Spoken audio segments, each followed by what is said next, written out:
Hello, everyone, and welcome. We are so excited for you to join us this evening as we play some Dungeons and Dragons, rescue our good friend named Barb, who has been turned into a pumpkin, and raise funds for Trans Lifeline, an amazing grassroots hotline and micro grants nonprofit organization that offers direct emotional and financial support to trans people in crisis. Truly, it's an organization for the trans community by the trans community. And if you are alive in the world right now, you know that unfortunately trans rights are under attack. And so it is a very critical time of support that is needed for organizations that support trans folks and the LGBTQIA plus community. So if you are watching right now and you have some spare change, some spare dollars that you're able to throw to this campaign's way, please do so.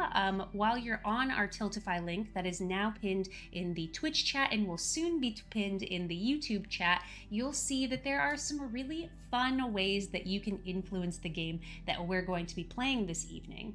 The first way that you can influence our game is by donating $15 and giving an annual bonus potion to one of our players. This is a random potion that Sarah has a list of. I think last time we played, we had like 6 different potions. One was a haste potion. Maybe one of them turned us invisible. It was a great time. We loved it.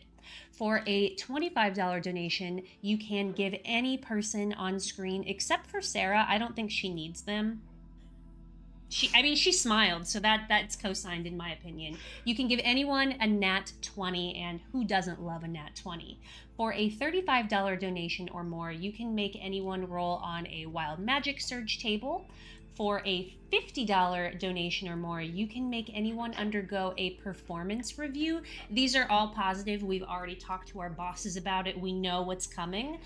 Essentially, one of the players will get to multi-class and go up from level 3 to level 4. Very exciting stuff.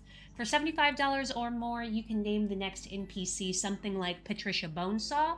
Now, unfortunately, that name is already taken by our super amazing and super cute familiar, but I'm sure that we have some really creative people in the chat right now that can think of something else. And for $100 or more, you can make all 5 of us roll on the Wild Magic Surge table. That's a bargain. I mean, it costs $35 for one person, but $100 for everyone. That's a lot of chaos that you can make happen. I think last time somebody shot lasers out of their toes. We accidentally turned Barb into a pumpkin specifically because of this. So do what you want with your donations, but know that they're going to an amazing cause. Now, I just have a few more things before kicking it off to our players. The first $150 that is donated tonight is matched by Kim Hanley, and everyone who donates tonight is entered into a drawing to win a free t-shirt from Session Zero Clothing. I'm actually wearing one of their t-shirts right now. It says, "Welcome to the Feywild." They make really fun, amazing D&D and TTRPG themed t-shirts. So anyways, friends, my name is Jess. My pronouns are they, them, theirs. I am playing Conspiracy Connie, whose pronouns are they, she. Conspiracy Connie is a fairy, and I am just going to popcorn things over to DJ. Hi, I'm DJ. I like popcorn on occasion. Also, I like to do this every now and then just to get that response because reasons. My character's name is Krakal Skullcrusher Luigi, because reasons. He's an assassin, also rogue, because why not? Especially when you're Goliath. That's it. That's pretty much me and Krakal, because reasons. And I'm gonna popcorn things over to Carlina. Hello, my name is Carlina Parker, pronouns she, her, and I am playing Aiden, no last name, because she's also a rogue, and you don't get to know that information yet. She is an ASMR, and she's ready to kick some ASMR.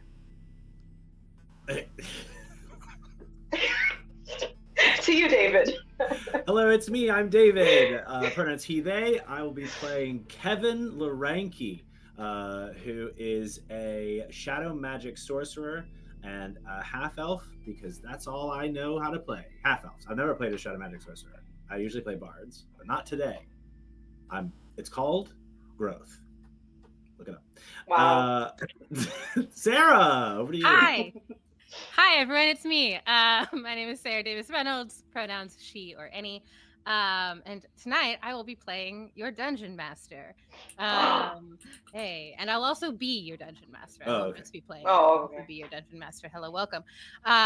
Which means I'll be playing all sorts of things. Potentially Patricia Bonesaw if she shows up, because I feel like if she doesn't, y'all are gonna riot and kill me. I was literally just saying, what do you mean if she shows up?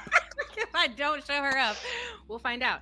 I'm very excited. The last stream we did, like Jess said, it was a calamity roll that the players turned their coworker Barb into a pumpkin. And then we said, great, let's do a sequel. And I said, I have to write a module about de-pumpkinifying a coworker because it's D&D and that's what we do. So I'm very excited to tell this story with you all today. And I've also been watching a lot of Severance, and that definitely hasn't influenced today at all. Uh-oh. Talk about chaotic workplace. Hey. Your Audi loves D&D. Your Audi. So does my innie. All right, roll for goats. Here we go. That's a different game entirely. Oh, sorry. I'm ready for our melon party once we finish. Waffle party. Also, waffles, right? Melon party's when someone dies, right? Oops. Yeah, melon party's No. Oh, sir, I don't like it.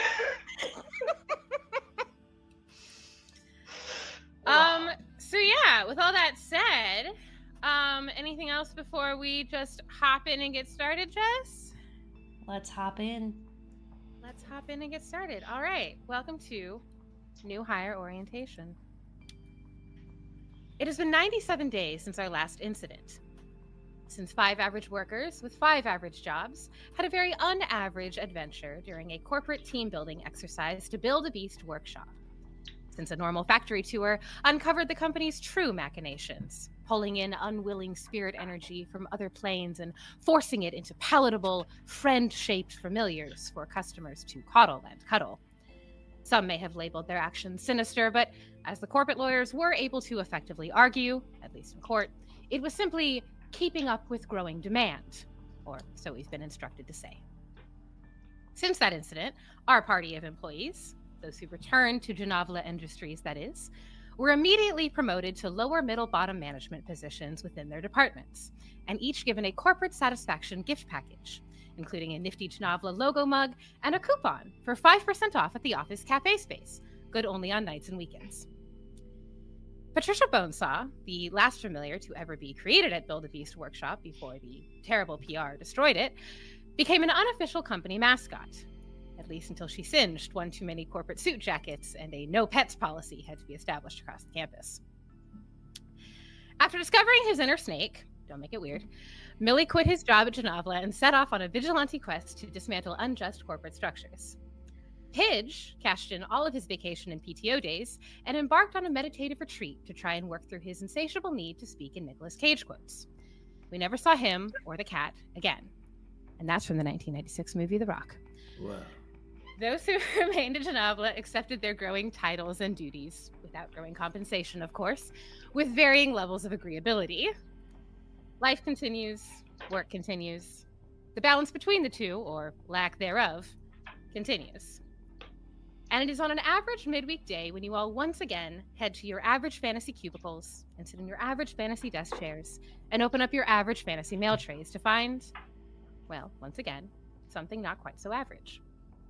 A sealed package this time, also from Personnel Resources. You untie the frayed twine and brown paper falls away from the gift that is inside. A block of wood with the current month painted on it and 11 a.m. sharp painted, underlined, and circled on today's date. It's a calendar invite for the first floor onboarding suite of Personnel Resources. You haven't been there since your first day here. Aiden, Connie, and Krikal, you all received this calendar invite. Kevin, you also received this invite, although it is addressed to someone else. The former occupant of your cubicle, perhaps, given that you have recently transferred from the West Eastern branch. So let's just quickly, we did this last time, sort of introducing the way that we walk into the office and what we do here at Genavla Industries. And I want to get a sense of what you all have been up to for the last 97 days. since you met Patricia Bonesaw and took down the sinister Build-A-Beast workshop. Let's just start at the top. Let's start with Aiden. So you come into work today. You see this calendar invite on your desk. What do you do? Well, if I remember correctly, very soon after we brought Patricia Bonesaw home, returning to work, I had 2 bats, I think, following me around for a week. 2 crows. I remember they were black. So I got very, very akin to them. They were my babies, and then one day they were just gone. And I do believe I have been mourning for 80 days. Okay. Yeah. All right. So has that changed your appearance or mannerisms at all? How are you going about work in this trying times? I'm dressed in full mourning. I've been wearing black every day in remembrance. And I throw a lot of quips of like, oh, Nix would have loved this. Yeah, your request for bereavement leave was denied, of course. Yeah, of course. That's I understand. Yeah. Great. Connie, what have you been doing in the last 97 days? Corporate might not like it, but Patricia Bonesaw is my best friend.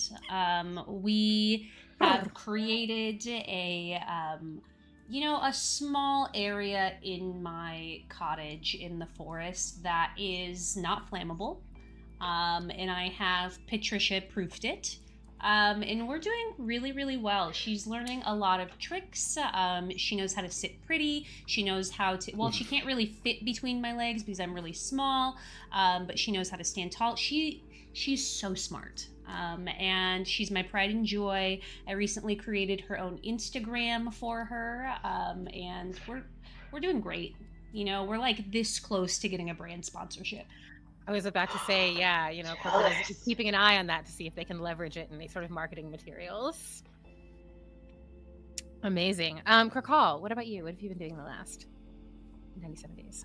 Kirkall wants to clarify, we did get like our own offices, right? Yeah, I mean, absolutely. Okay. You are now, I can't remember what order I put it in. You are now lower, middle, bottom management. So you have a corner of an office. I mean, the corner of an office works because Kirkall has made the entire corner of the office very meaty in appearance. He's done everything in his physical power to put something meat related in every space that there can be something meat related. So he actually has like a meat pen that is actual like jerky, that the ink is really just like the runoff from smoked meat that he just has put ink in. Jesus. And he literally is just taking all the au jus from the smoked meats and then just putting ink in it, and he's writing with meat. He has like a box of them because every time he signs something, he just eats the pen.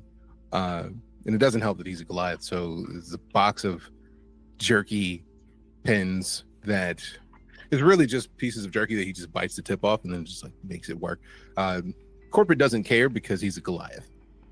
Corporate doesn't care about Goliath. Engineers, however, are really getting tired of getting office requests about the smell emanating from the office.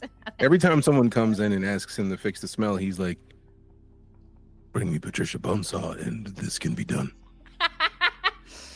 If you can't bring Patricia Bonesaw down, then you will deal with the meaty pens. And then he takes a bite out of a pen every time somebody does it. Like he just pulls a new one out and he just takes a bite, watches them leave, downs the whole thing, and then just picks up another one. Corporate is taking notes of all of this because it seems that you are making some breakthroughs in sustainability. And so they will absolutely be taking those and profiting off of it without benefiting you at all, just so you know. Of course. All right. And Kevin, you are new to this branch. You've been with, how long have you been with Denavla Industries in general, do you think? Not long, maybe coming up on my 1 year anniversary. 1 year anniversary. And you were recently transferred to this branch. Was this a promotion or transfer that you were excited about or anxious about, or otherwise? I think I'm anxious about basically everything.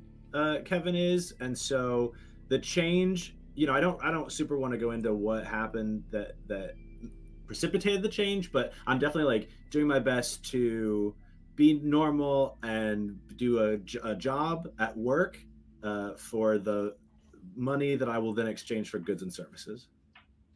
Yes, that is the definition of capitalism. Yeah. Fantastic. All right, so it is this midweek day. You all have received these calendar invites. Do you all go straight to where you have been called to, the onboarding suite of personnel resources, or is there anything that you would like to take care of before you go that way? I think that I finish scrolling and liking Patricia's other pet friends, and saying, "Oh my god, wow!" I mean, not as cute as Patricia, but still so cute. And I'm doing that as I'm walking. Great.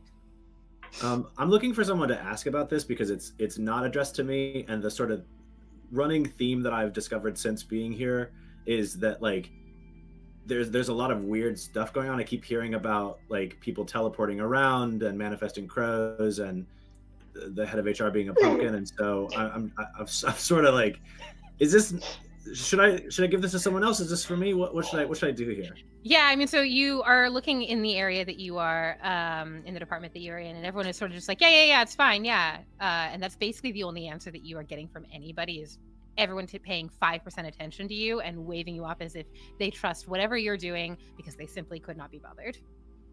That honestly, that tracks for how I envision people treating Kevin. Can I have the position that I asked you about? Yeah. So Kevin is your alternate week shift supervisor in charge of comings and goings. So his job is making sure that you're there on time or that you leave on time. Yeah. And when you don't, that's me. You get a communication from me that says, "Hey, just checking in, everything okay? I just want to make sure that you understand you were 6.5 seconds late this morning." So that's I imagine Kevin's not super well liked. Yeah, and that is sort of why corporate wanted to bring Kevin in, is they noticed that after the Build-A-Beast incident, people started getting a little more bold, especially after seeing Millie go off and do vigilante justice and Pidge, sort of abuse PTO. They needed someone to come in and really drop the hammer on the comings and goings of timing. So. Oh, sure. And drop the hammer, I think, is a bold phrase. It's more like set the hammer down on you and go. I'm just gonna leave that hammer there, just so you know. There's a hammer. Sorry, I'm gonna go. Great. Anything else is doing before we head to personnel resources? I think that maybe. Go ahead. I said I would like, if possible, to roll a stealth check to see if I can plant myself in a dark corner, only to emerge when everyone is looking for me, like a woman in black from the corner. Yes, this is the horror version now. Yes, absolutely. Yeah, go for it. Roll me a stealth.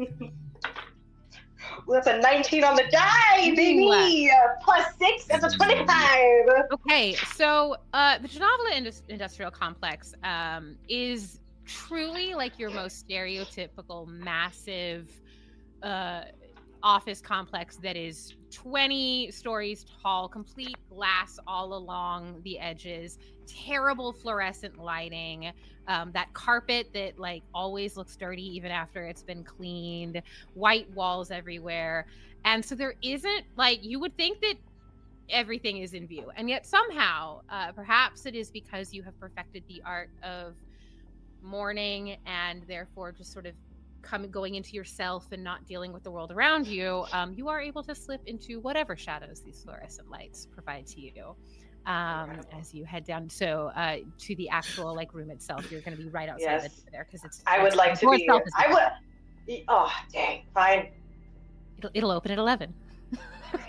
Sometimes something's so bright and fluorescent, you look right past. Yeah, you look right past it. Kakal, anything on your end? Call just goes outside of his office down the hallway to the essentially the business closet where they keep all of the stationery and whatnot. He just picks up another box of the meat pins and then just puts them on the desk and just stuffs 4 of them in his pocket. I'm really glad that you've been able to convince corporate to stock these meat pins for you. I'm glad we have a business. I mean, mostly he makes them and then he just brings them in. So he just expects them that they're going to be there when he goes for them. And then the corporate just doesn't say anything because Goliath. Connie, what was the other thing you wanted to do? I think that maybe Connie walks past Kevin and Kevin says the little spiel and Connie just Okay, you were okay. That's fine. I'll get her. You'll get her tomorrow, Kevin. No, you won't. No, you won't. I won't. I might though. Just a joke. Not Poor funny. All right, so you all make your way to personnel resources. And sure enough, like the door is one of those electronic locks, and with like the red light on top, and exactly at 11 a.m. sharp, it turns green and unlocks, allowing you to walk inside for your I love meeting. that punctuality. I'm so stoked about that. Yeah, yes. Corporate. And so you're in the shadow, Aiden, and the other three have walked up. Great. I go in and sit down, presuming there's a sittable. There absolutely is. You open that door, and it is, again, we're in that office where white walls, fluorescent lights. There are those chairs that are like at the doctor's office that are just the most uncomfortable. No one actually can fit in it with the plastic armchairs. There are very specifically 4 of them in like 2 facing each other that are waiting for you to sit there. You are doing Severance, you big spooky. Hey, and there's a file folder on each chair. Incredible. Kirkall spends time to appreciate each folder individually. I was gonna say it feels mundane, but like I feel drawn to do a perception or investigation or something to find out if one of the folders is mine or if there's a difference between the folders of the seats. Sure, yeah. Go ahead and roll me investigation. Great. That is a 14 on the die and a +2, so 16. They all look the same to you. Great. Then I sit in a chair. Incredible. I wait until any unsuspecting coworker in the hallway passes, and that's when I release myself from the shadows and float into the room. Great. So this specter floats into the room. I have a full-on panic attack. I'm like pull the paper bag out of my pocket and I'm breathing into it now. Roll for panic attack. Okay. That's an 18. I'm having a very good panic attack. Roll on panic attack. Very good panic attack. Nice. Oh. And then you hear over like a speaker, you have, yes, hello, welcome to Personnel Resources. I'm Margaret. I hope everything within your work is treating you well. Hi, Margaret. Okay, great. Now I'm sure I'm wondering why you're all gathered here today. Will you remember Barb? And to the side of the room, what looked like was sort of like a window opens up, and you see through the glass there is on like a pedestal a pumpkin. And despite it having been 97 days and this pumpkin not actually being in the ground, it is not decaying in any way. In fact, it looks exactly like you last left this pumpkin. It still has the sticky note on it that says, "Please don't eat Barb." We never figured out if the comma was there or not. But no one ate Barb. So, blessings. Incredible. But Barb is still a pumpkin. You mean to tell me for an entire fiscal quarter, Barbara has remained a pumpkin? Yeah, I've had a lot of conversations I would have loved to have had with HR that we've not been able to have. Well, you like specifically the person that should be able to have those conversations? Am I? Yeah, I mean, aren't you like the middle management, upper level, just like slightly above? Yeah, isn't it your job to tell them that the pumpkins are people? Oh, listen, the amount of paperwork I have to do because Barb can't check in and out every day is ridiculous. So I've been filing some complaints, Yeah, yes, exactly. As I'm sure you can all tell, there's a lot of paperwork to be done in this situation. You've really bungled this whole thing here. And not you, Kevin. You're great. We love you. Why are you here? I genuinely don't know. And Margaret keeps talking and says, so you remember Bob, still a pumpkin. There's a lot of paperwork to be involved in that. Incident reports really is complicated because Bob can't sign for Barb's self. So processing all of that paper has really been difficult. And however, we have been hard at work figuring out what to do in this situation. As you know, we're very proactive here at Jadavla. We are really looking for solutions to all of the world's ailments. Yes, Inside Connie. check. You're saying that 97 days of being a pumpkin and you're proactive? But yes, frankly, the fact that this happened only the quarter after the incident is corporate really must be commended for not only discovering a solution, but actually authorizing a plan to do something about it in that amount of time. Normally this takes, I don't know, at least a fiscal year and a half. What do you mean Oh, normally? Have people been turned into pumpkins a lot? No, this is the first time anyone has been turned into a pumpkin. Now, someone was turned into a tomato a few years ago. But this is the first time we've really been dealing with the gourd issue. Will Barb be receiving overtime? Well, Barb, no. See, that's the thing. Barb hasn't been doing any work for the past 97 days. So first we cashed out all of her sick time. That was about 3 days. And then we cashed out all of her vacation days. As you know, that is 10 hours that you gain every 3 years. So after we had cleared through all of that, well, we've been docking her pay, but also she hasn't been picking up her paychecks because she's a pumpkin. So, Barb's been you doing win a lot some, you of lose time some. theft. I feel bad for Barb. Well, yes, that's why you're all here today, because not you, Kevin. I still don't know why you're here, but you three Maybe they should have made were it. all present for Mondays, this am I right? incident. So corporate has decided that you will be responsible for rectifying the situation, the sort of a performance improvement plan sort of thing here. And you don't think that you could have told us that 96 days ago? Well, we just authorized the plan yesterday. So again, the fact that you're doing this today, corporate really must be commended on their efficiency. Mm-hmm. If corporate were efficient, she would have been made into a pie within 12 hours. I'm sorry, are you advocating for killing a coworker? Because I will need to write you up for that. Of course, I'm not advocating for it, but corporate typically lives a soulless life. So That is true. The would tomato corporate was care? turned into a salad within, a day or two. So, Oh my god. anyways, that's classified information. I didn't say Oh that. my god. I don't like to do that. Now, any other questions about that before I tell you what this performance improvement plan entails? I am required to ask that. I'm just making sure that, just to confirm, this will only take until the end of the workday, though, right? Well, either that or you'll die. So not only are we getting a pip, Whoa. but we're also potentially dying? Yes, that is typically how pips work here at Janavla, yes. If you don't I'm so complete sorry. the performance improvement plan, you do die. Is that wait. So it's not that we'll die on the plan, it's we'll die if we don't do it? Well, essentially, if you are not able to complete it, it is likely because you died. Because it was so rigorous. You have or a lot of whatever. faith in us. And Oh, okay. Well, I've been in okay, personal okay. resources for a really long time. I've seen a lot of people come and go. Mhm. But I believe in That's you. not very personal, is it? Listen, Soulless well, corporations. we never claimed to be humane. And listen, you are all lower, middle, bottom management, so I have every faith in you. And Kevin, we love you, so you'll be fine. Thanks, Margaret.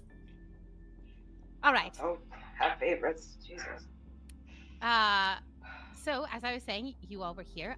But hopefully, as you all surely remember from your own start here, new hire orientation is one of the most important processes here at Janavla, specifically onboarding workers. And part of this reason is because it sets you into a neutral, mental, emotional, and spiritual state so that you are ready to work at your highest efficiency and capability without any external stress or biases or post-traumatic stress disorder from the interview process. You're all clear and neutral. Now, corporate believes that this onboarding may also be able to reset someone physically. And what a breakthrough that will be if that's true. Anyways, they'd like you to test it with Barb. Now, Barb, of course, cannot quite complete new hire onboarding herself in her, pumpkin state. So you all must help her. It is vital that she make it through unscathed, yes? Yes. I can't miss anyone else. I'm sorry, what was that? I said yes, I can't lose anyone else. Okay, all right. Well, listen, I know that you've been struggling a little bit, but I'm going to need you to just I'm going to add that to your performance improvement plan, that a little bit more cheer, just really brighten things up around No, here. don't tell her that, please, for the love of God, because what if she doesn't and then she dies? Her blood will be on your hands. Well, it wouldn't be the first time. Anyways, That her blood specifically was on your hands, or just that blood in general? We don't That's a talk great about it point, anymore. I Kevin. signed an That's a great NDA. point. Oh, sorry. Now, Yeah, you put I do have to remind all of you that when you did start working here through your own new higher orientation, you all did sign NDAs. So anything that is said in this chamber, you obviously cannot say outside of these walls. So that's why I'm being so forthcoming with you all. Anyways, Blood isn't pumpkin juice, is it? no. Good. But please do try to get Barb through this unscathed. It really, corporate will be very, very pleased if you are able to come upon this discovery. The way that we could, capitalize off of this would be, if you could just go through something and be a neutral physical state, no hangovers. Yes, What is a Kevin. neutral physical state? What's a hangover? Oh, Kevin. We'll tell you when you're older. Carl hands him one of the meat pens. Eat this. Ooh. Now that's not a hangover. Kevin hasn't tried it yet. Kevin's gnawing away on the pen. Good, because that pen has all kinds of rum in it. Oh! The rum-soaked jerky. Okay, wait, Not Kevin. rum, I'm gonna not need you rum to make ham. me a How dare you? DJ, can you roll me a no. roll me a d20, Okay. and Kevin, I need a con save from you. Okay. Oh, I'm a sorcerer. I got con out the wazoo. That's a 12 plus 4 for 16. Okay. So, Yeah. What are we rolling, Con? No, Well, you're what- just rolling me a straight d20. Wazoo. Do I get any bonuses to this? Nope. Oh, You're okay. setting the DC here. 13. Great. So, Kevin, Lucky. you feel a little tingle in the top of your head. You're a half elf. How old are you? Young, corporate young. Corporate young. Great.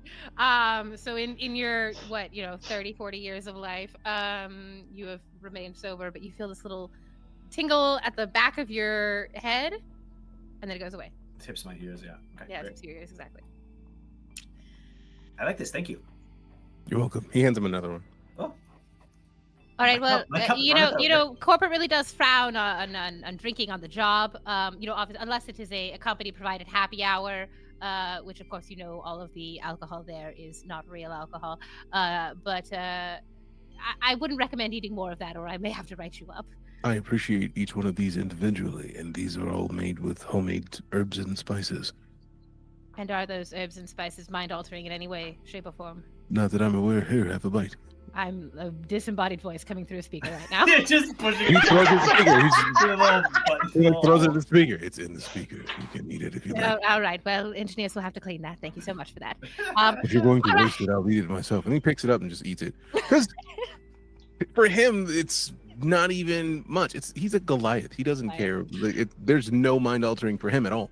I do like the idea that this office space does have to be big enough to accommodate Goliath, but also a normal size that like a fairy feels also like they can get around. So doors probably have like 3 different doorknobs for the various heights of workers. Okay, anything else before you all are ready to head into new hire orientation? Time's a ticking. Let's do it. Mm-hmm.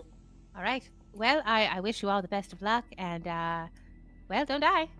And with that, you hear a crackle as Margaret's voice goes away, and Barb, the pumpkin, the glass in front of the pumpkin slides away, and there is a pumpkin on a pedestal that you may pick up. How did she look? Literally exactly as you left her. Okay. So there is like Well, that's no good. decay, there is no rot, there's no like vines that have been growing. It is exactly as you left her, and that sticky note, surprisingly, even after 97 days, has preserved its sticky note, or it's like its stickiness. But would you say she Does looks it- happy? I mean, roll me an insight. Oh God. Would you say she looked happy? Would you? But would Because I'm you just say? completely happy, and we are Can not even you? going to do a campaign tonight. Can you 15. say it? Did I say it? What was it? A 15. So, because there has been no rot or movement on this at all, and also because you put her in the break room with this sticky note, no one ate her, and fortunately, no one grabbed her and carved a face into her as a jack-o'-lantern.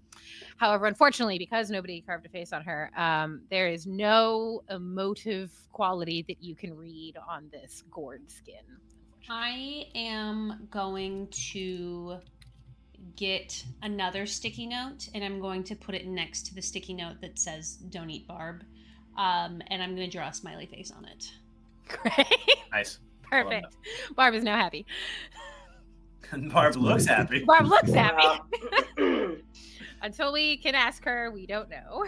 Barb's smile was larger. I go back and I make it larger, and then I look up. And Paul hands her a Sharpie. You can do better. Guys, we can't get stuck in character creation again. We gotta go. I make it as large as I can on the sticky note and say, that's actually the best I can do. That's perfect. Barb would be appreciative. Thank you. Thanks. He picks up the pumpkin, which is like palm size, right? And he just kind of looks and is like, you look great today, Barb. And he hands it to her. It's a little, well, I guess for you it's palm size, because it is like for a human size, it's a pretty big size pumpkin. But for Goliath, it's probably pretty small. So yeah, you will need to take Barb along with you, and protect Barb in whatever is about to happen. Oh, in that case, I'm taking a roll of sticky notes with the Sharpie. It's constant mood changes. You rolled a 15 insight? Mm-hmm. Okay. All right, I'm gonna clock that. Okay, so you grab the pumpkin and you walk further into the hallway that is there, and it opens up into a room, and the lights are very, instead of that fluorescent white here, they are very like cool. There's sort of like a blue tint to it. It feels like it's almost like even more clinical than it would be. Yeah, like a purplish blue. Exactly. Oh, I thought you meant like cool, like cool. No, like cool as in the temperature.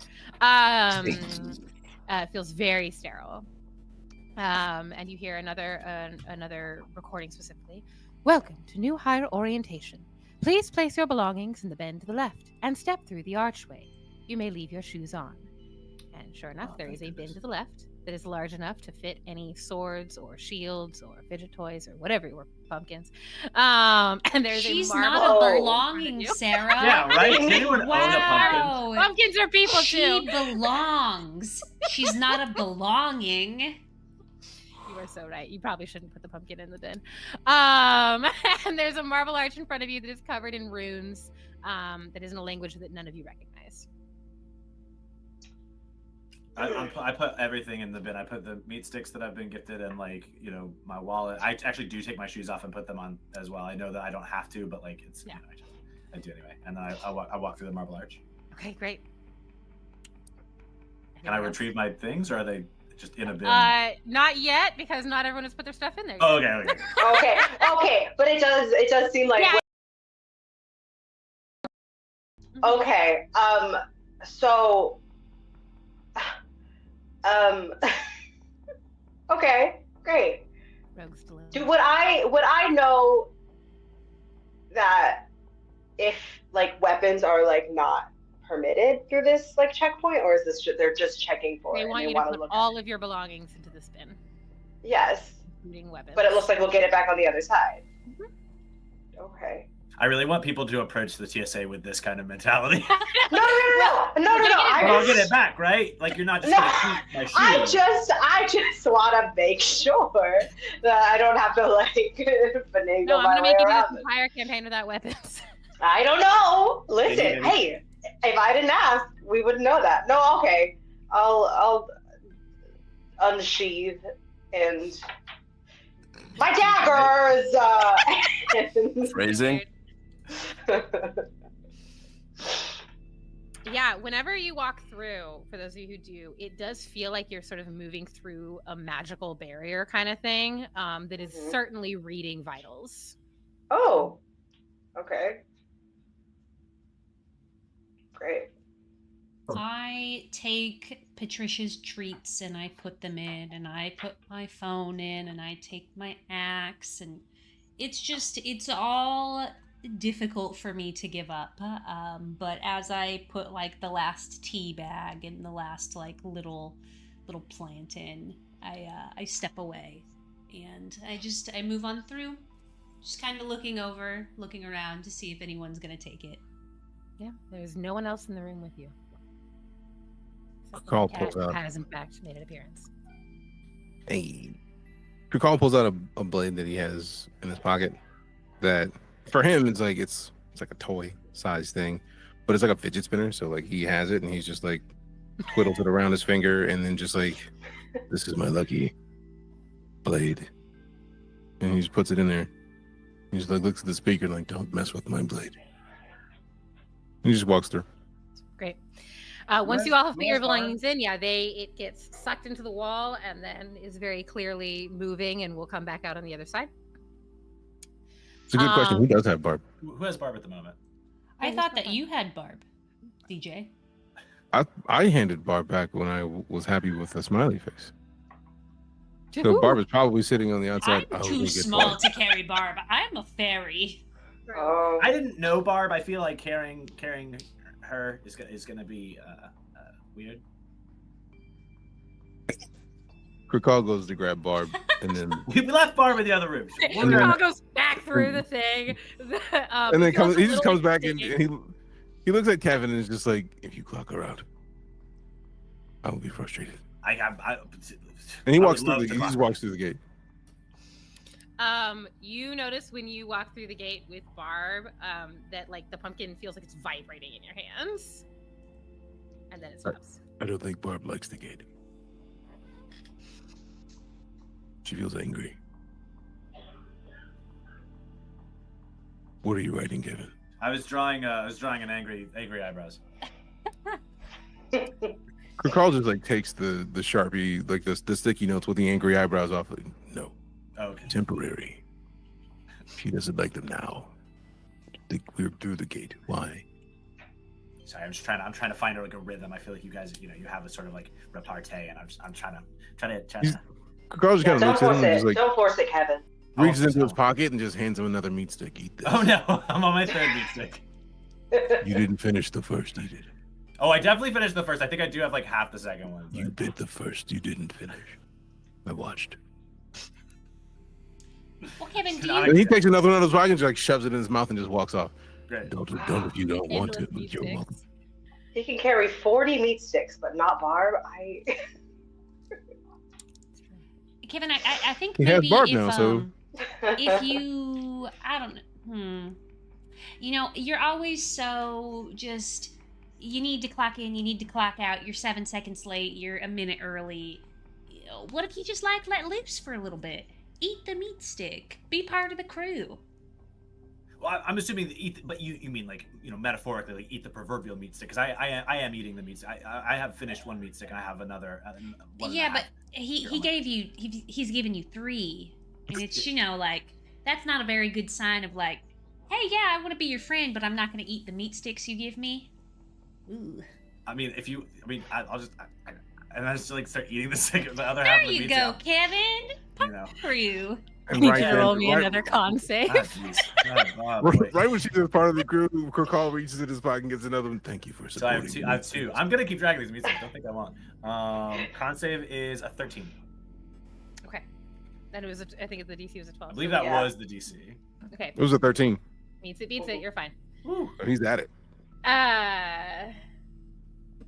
Okay. So yeah, your belongings come back out through a hole on the side that you are on. You may collect your belongings. You also, when you grab that, there's a potion bottle that is in there. In the belongings bin? Mm-hmm. Yeah, because we got our first random potion. Thank you, Kimball. Appreciate you. So you have a company merch potion, which essentially, if you take this, will cast mage armor on you. Oh, nice. Cool. So I'll let you decide who wants to hold on to that.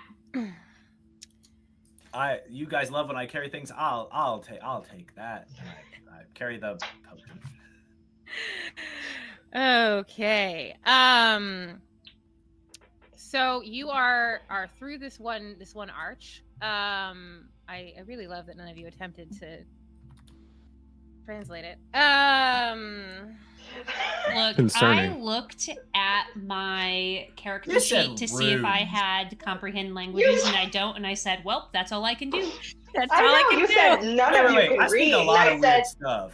I know you Is it- do. Was it runes like letters, or just like runes like magical shapes? Like letters.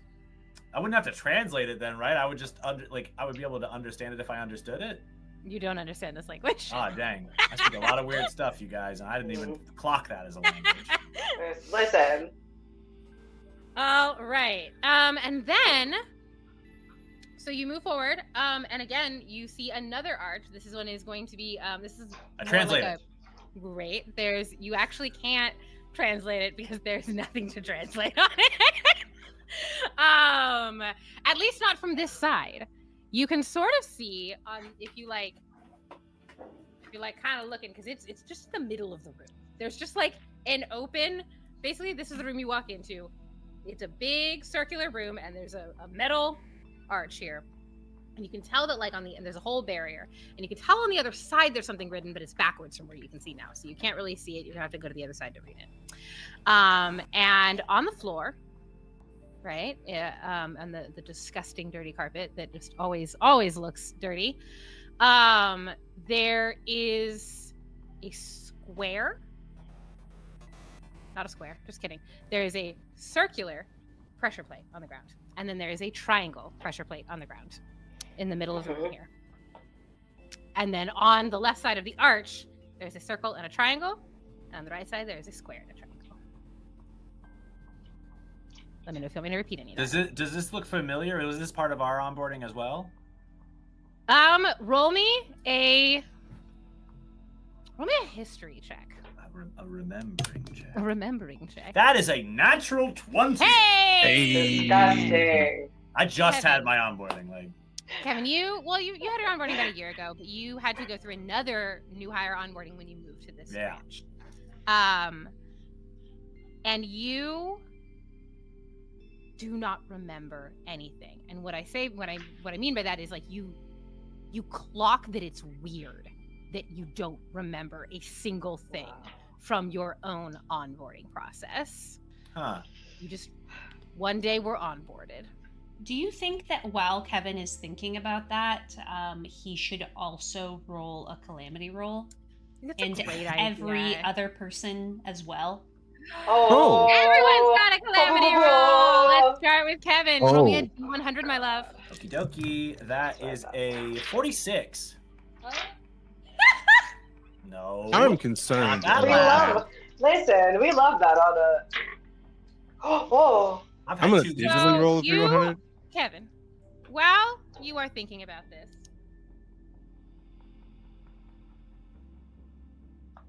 you're like, wait a second. I just did this. I'm very good at remembering things. I am strict. I keep things committed to my memory. I just did this onboarding. Why can't I remember anything? And out of the corner of your eye, you see a shadow. Careful. And then on the other side, another shadow. And another shadow Okay. in your periphery. Uh-huh. Are you going to attempt to look at it? Well, here's the thing, and I don't know if you know this, and you're goofing with me. So I've taken the haunted one I'm goofing with background, and this is David talking. This is not Kevin revealing this to his party. Kevin is always seeing shadows in the corners of his eyes. So if you're saying that it's happening more now, that's oh yeah, Kevin's starting to get freaked the heck out.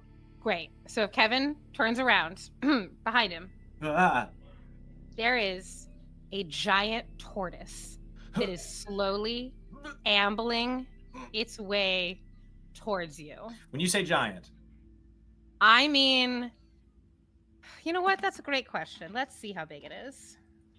because my brain went to The amount room of dice size. that I heard just now is concerning. I went to horse-sized. Okay. Horse-sized. It is the size of like a Great Dane. Ah. So it is pretty big. It's like basically Patricia Bonesaw's size, honestly. Okay, I go. Is that Patricia Bonesaw that everyone keeps talking about? Who? Oh no, honey. She's not allowed back into corporate buildings right now. Okay. She's been Can we banned. see this shadow, or is this? It's not a shadow. It just Or- was a shadow when it was moving, but like it is a giant tortoise that is slowly ambling its way towards Kevin. Cool. Okay, rolled we a can all see D4 this. Okay. to determine what will happen if it catches up to Kevin. Cool. I'm Yeah, not I going already to tell you what that is don't yet. want it to touch on me. So I'm just sort So, of Touch now in we're gonna constant play. motion. We're gonna play a fun game, and like every, like, oh god, I don't know if I can keep track. I'm gonna try every 5 real world minutes. I'm gonna roll a luck check. Okay. I'm gonna try. I'm probably gonna forget, but we're gonna find out. All right, and everyone's rolling one, yeah. I already rolled mine. Roll. All right, call 74. that. Already know that I don't like it. No, it's okay. Call. Who of your party do you feel like the closest with? Oh no.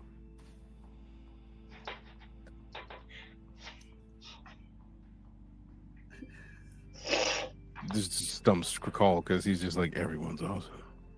Aw. The fairy is kind. The other one sneaks.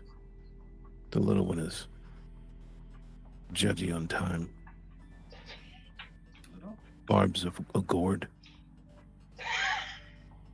A gourd And when he friend, says you that, mean? Imagine just picking pulls up- Barb.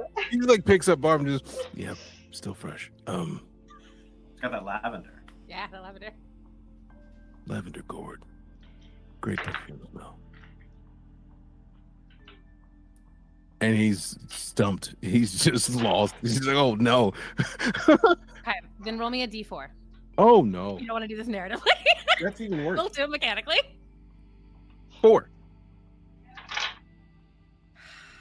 That was what I was hoping that you wouldn't get. Aha. Too Aw. late.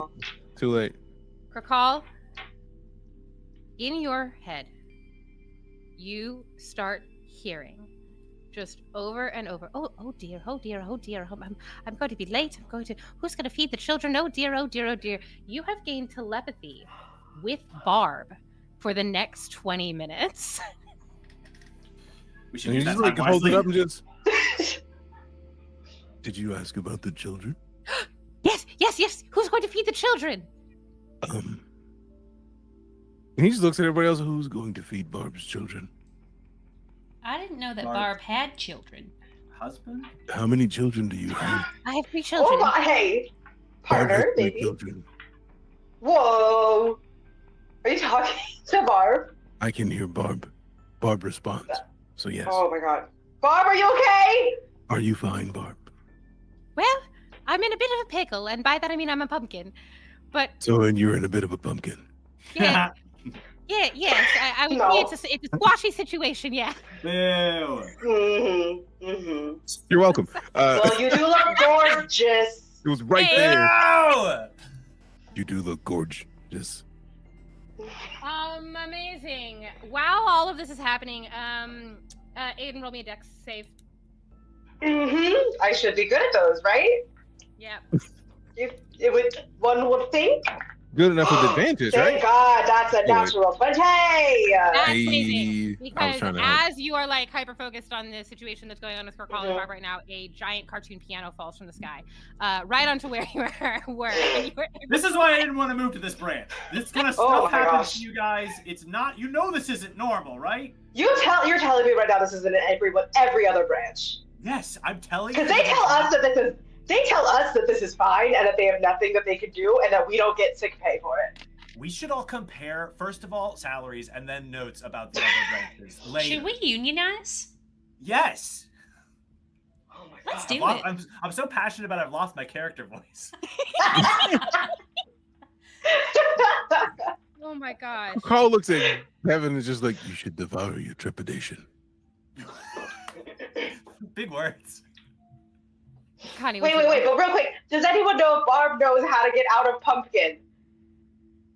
Or if she knows anyone who can get her Did out you of ask Pumpkin? that loud enough to where Carl could hear the question? I think so. Only asking because, like, if Carl heard this, it's Barb. Do you know how to get out of Pumpkin? Well, I don't know how I got into pumpkin, so no. Barb doesn't know how to get out of pumpkin. Okay, well, I was hoping maybe. Good question. Got bumped by a mouse during one of these magic surges. Yeah. Shh. Connie, what did you roll? I rolled a 16. Hey. Oh no. And while that's calculating, I don't like that Carl face. looks at Barb and is just like, "You do know that they're docking your pay while you're a pumpkin. I think you should give them What's down." wrong, dude? Oh my god. I need everyone to roll me a perception check. Don't like. Oh my god. I already know that I don't like whatever's happening. Oh, whoops. 18. 11. 6. Nat 20. Nice. Hey. If you rolled above a 15, you notice that Barb the pumpkin starts to wither. No! And recall on your nat 20, you can tell it's because of Connie. Because what I rolled was all plants within 20 feet of the character wither away and die. Carl sprints just away in another direction. So, yeah, we're going Oh, to have to keep a 20-foot distance. bye. If And then Connie comes from- within 20 feet Goodness. of Barb, Barb will start to deteriorate. I'm going to start rolling some damage from that. And anytime Oh, Barb no. comes, or Connie comes near Barb, I'm going to make Barb take damage. Do you For guys point ever of regret clarification- something that you've written? Because Yeah. this is my table. Nope. I wrote this and I feel so bad. You could not have put something worse for this specific one shot. Not for Barb. Truly- Oh, you rolled a truly very 16? funny. All Not pumpkins Barb. in the world explode. That's so weird that I put that on there. Whoa, well, back to work, I guess. And then, So- do I also need to roll on the calamity table? Yes. Great. So I'm going to roll and I'm going to have it centered. If it's a character focus, which it is, I'm going to have it centered on Barb. Whoa. Aiden, What's the turn on Barb? Oh, hey, what's up? What's up, girl? How you doing?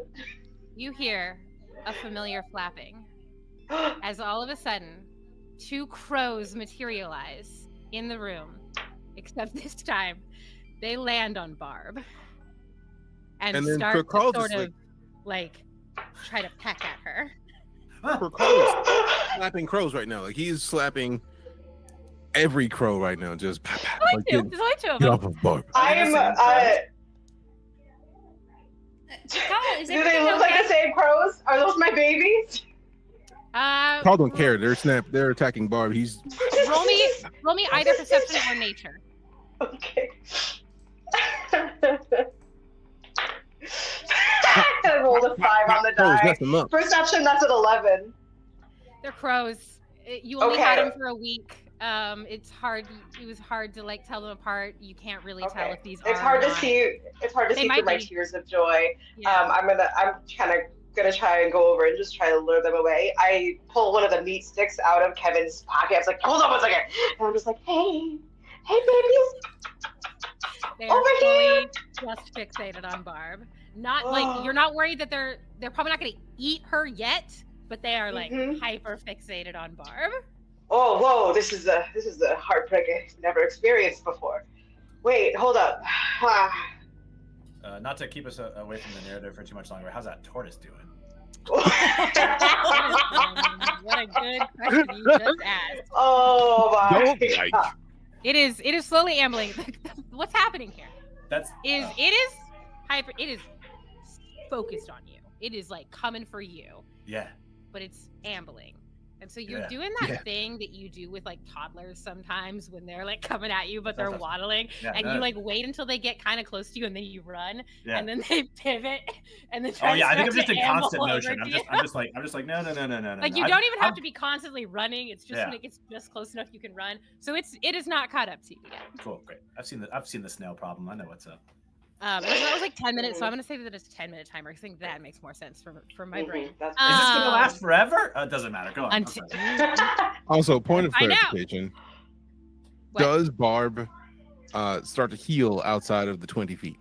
Does not start to heal, but Ooh. does not deteriorate more. Well, so, I hate to be that guy, but like, Connie's like, what the fuck? So she does start walking towards you, Kakal, and calls out, "Is everything okay?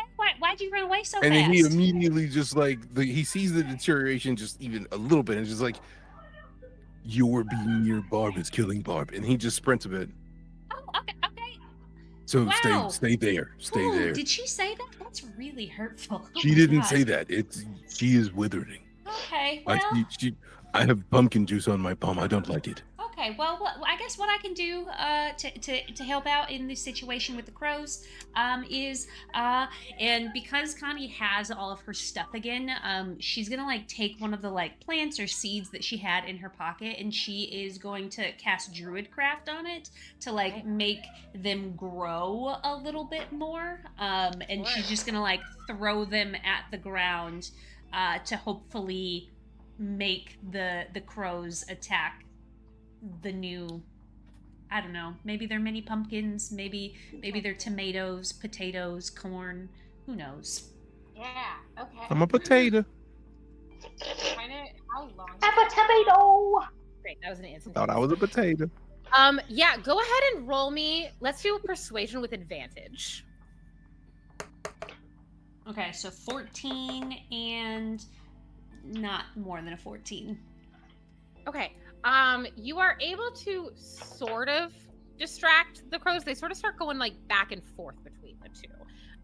So you do feel that Barb is probably not in immediate danger from the crows at the moment.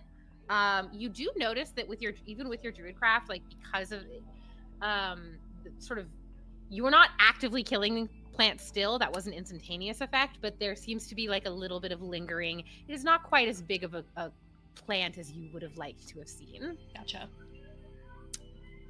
Performance issues. So anyways, there's this arch with a puzzle that I've made. Yeah, I bet there is. I really bet there is. Whoa, weird. We veered off track because of chaos. Calamity. So as a reminder, there is a circular and a triangle pressure plate in the middle of the room. On the left side of the door is a circle and a triangle, and on the right side is a square and a triangle. I'm gonna try to lure the tortoise's path so that it steps on the circular one. In 3 business days. Could I in any way investigate the trigger/trap? Yeah. Do you have a what you got? Well, I want to see if the pressure, like, because you say like most of them have circular or rectangular ones? So on the ground is a circular pressure circle plate and a triangle, and then a triangle. In the arch, it's like carved. It's not a button. It's like just okay. Of a circle and a triangle on the left. I don't know if my camera's mirrored, so I should stop doing that. And a square and triangle on the right. Circle, triangle, square, triangle. Yeah, circle, triangle. Okay, so everyone has a triangle. It doesn't matter. I'm gonna investigate. Sure. Yeah, go for it. You're gonna tell me what happened. You're gonna tell me, yeah. And you're gonna tell me. That's a 21. Hell yeah. Yeah, so these are definitely they're not, it's not a trap. Like they are meant to be triggered. There is a mechanism that they are definitely supposed to be, like, it is meant to be triggered, but it does not look like something bad is going to happen if you trigger them. Okay. Specifically, then I will get a little bit of hint of like conjuration magic. Oh, well, if I feel nothing bad's gonna happen, then I'll just step on the triangle and see if it correlates to either of the triangles on the wall. Okay, you step on the triangle and it clicks down a little bit, and nothing happens. And nothing happens. Okay. I step on the square. Wait, will you stay on it while I get the turtle? Yeah. Well, yeah. Huh? Get the turtle on the circle. Yeah, can I get the turtle on the circle? Well, yeah, you can get the turtle on the circle. Yeah, so you stay on the triangle pressure plate for a very long time, for 3 business days. Listen, can I reach both pressure plates, or are they like far apart? They're too small. Yeah, it would be. Okay, so it does take more than one person. Okay. It takes more than one person. So you remain on the triangle. The tortoise steps on the circular. Yeah. And Aiden, you are teleported. Cool. Into a separate room. In this Love room, there is a locked cabinet. Hey. That is basically it. But we don't know that she's been teleported into another room. We just know that she's disappeared. Oh god. Oh jeez. Oh. Can I scream? Can I shout and see if they can hear me? Go for it. I'm not I saw gonna Carolina. I saw Carolina going, time for me to shout. I said, wait. I shout? Do I roll for shout? No, are you just screaming? Or are you saying? I am just being like, where am I? Can you hear me? The other three of you hear Aiden screaming. Okay. Great. There's a locked door in here. I shout. That's like a cabinet. A locked. Well, yes. Turtles, stay. I assume Well, it's not gonna. It's not gonna. I assume as a rogue I have thieves' tools. I would love to try and first investigate the lock, and then if it's safe, unlock it. Yeah, go for it. Investigating lock is 18. It's not trapped. Great. Just a secure office. And then 16 for the lock itself. Yeah, you are able to unpick the lock and open it up. In the cabinet, there is a bunch of files and then also like some boxes that have been organized. And specifically, you find a square pressure plate. That looks like it was on the ground somewhere. Okay. And then you find like a crystal that looks interesting and valuable. What can I physically take with me? Definitely the valuable crystal. That sounds like I want and the that. pressure plate. It's something that needs to like be put on the ground. Okay. Like there's a pivot that you can find somewhere to put the plate in this on. room? Great. Then 100% that. Okay. Yeah, I mean it's not hidden. It's like right there in the center of it. Oh, great. Yeah, so you put that on there. And the files, does any of that in there look interesting? On like cursory glance, it looks like blueprints of the office and like policy documents and like old employee handbooks, and like you could spend a long time going through this. It's probably pretty dry reading. Okay. Is it just like in a box? It's in several boxes, like big old banker's boxes.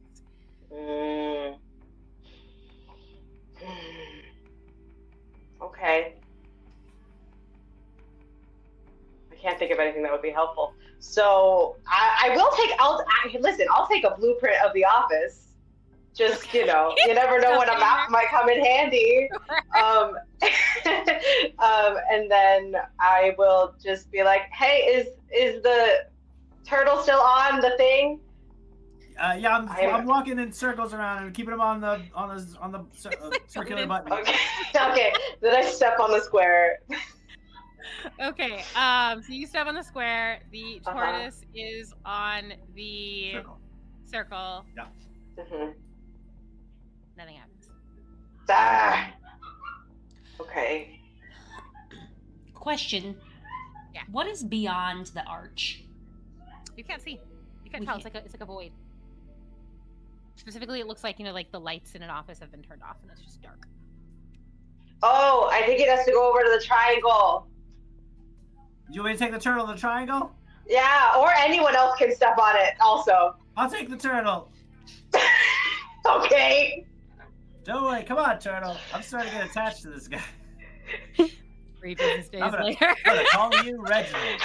That's me. I'm reading everything in the boxes while I wait. Ooh.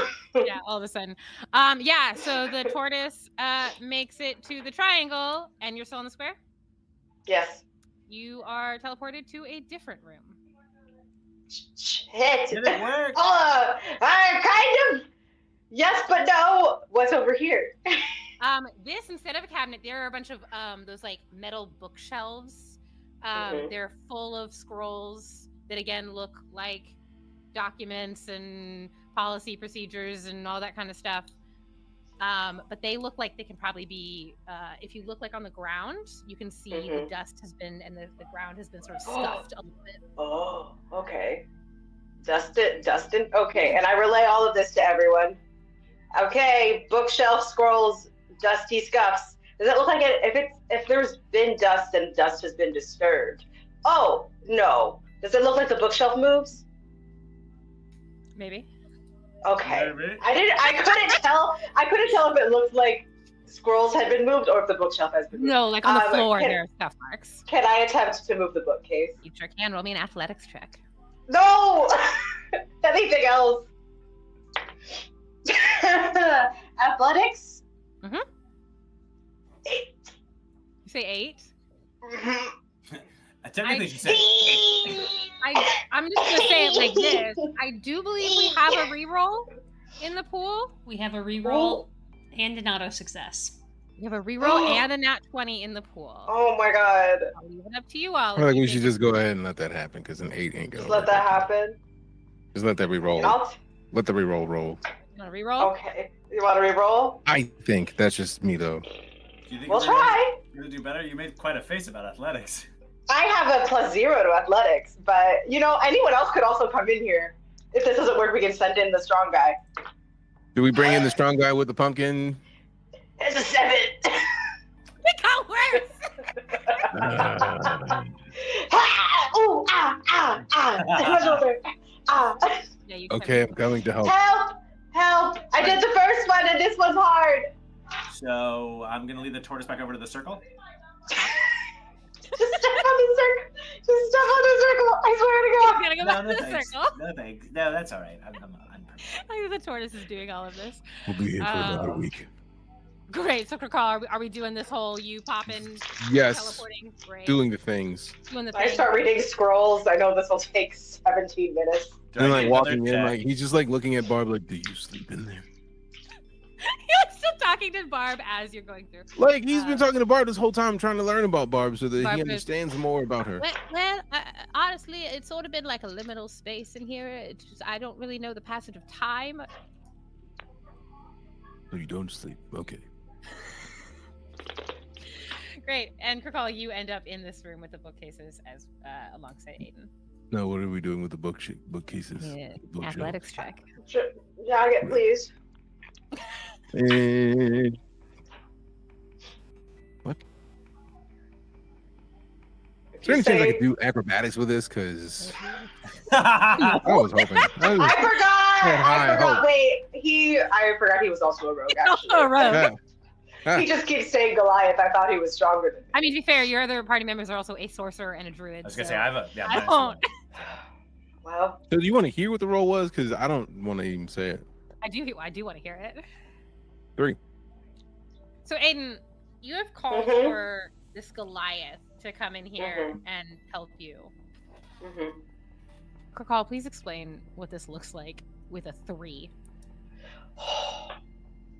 So, what does this involve, like specifically? Because I was just trying to help, and Krakal is just like looking at the pumpkin the whole time. So he's just lost. He's like, "What are we doing?"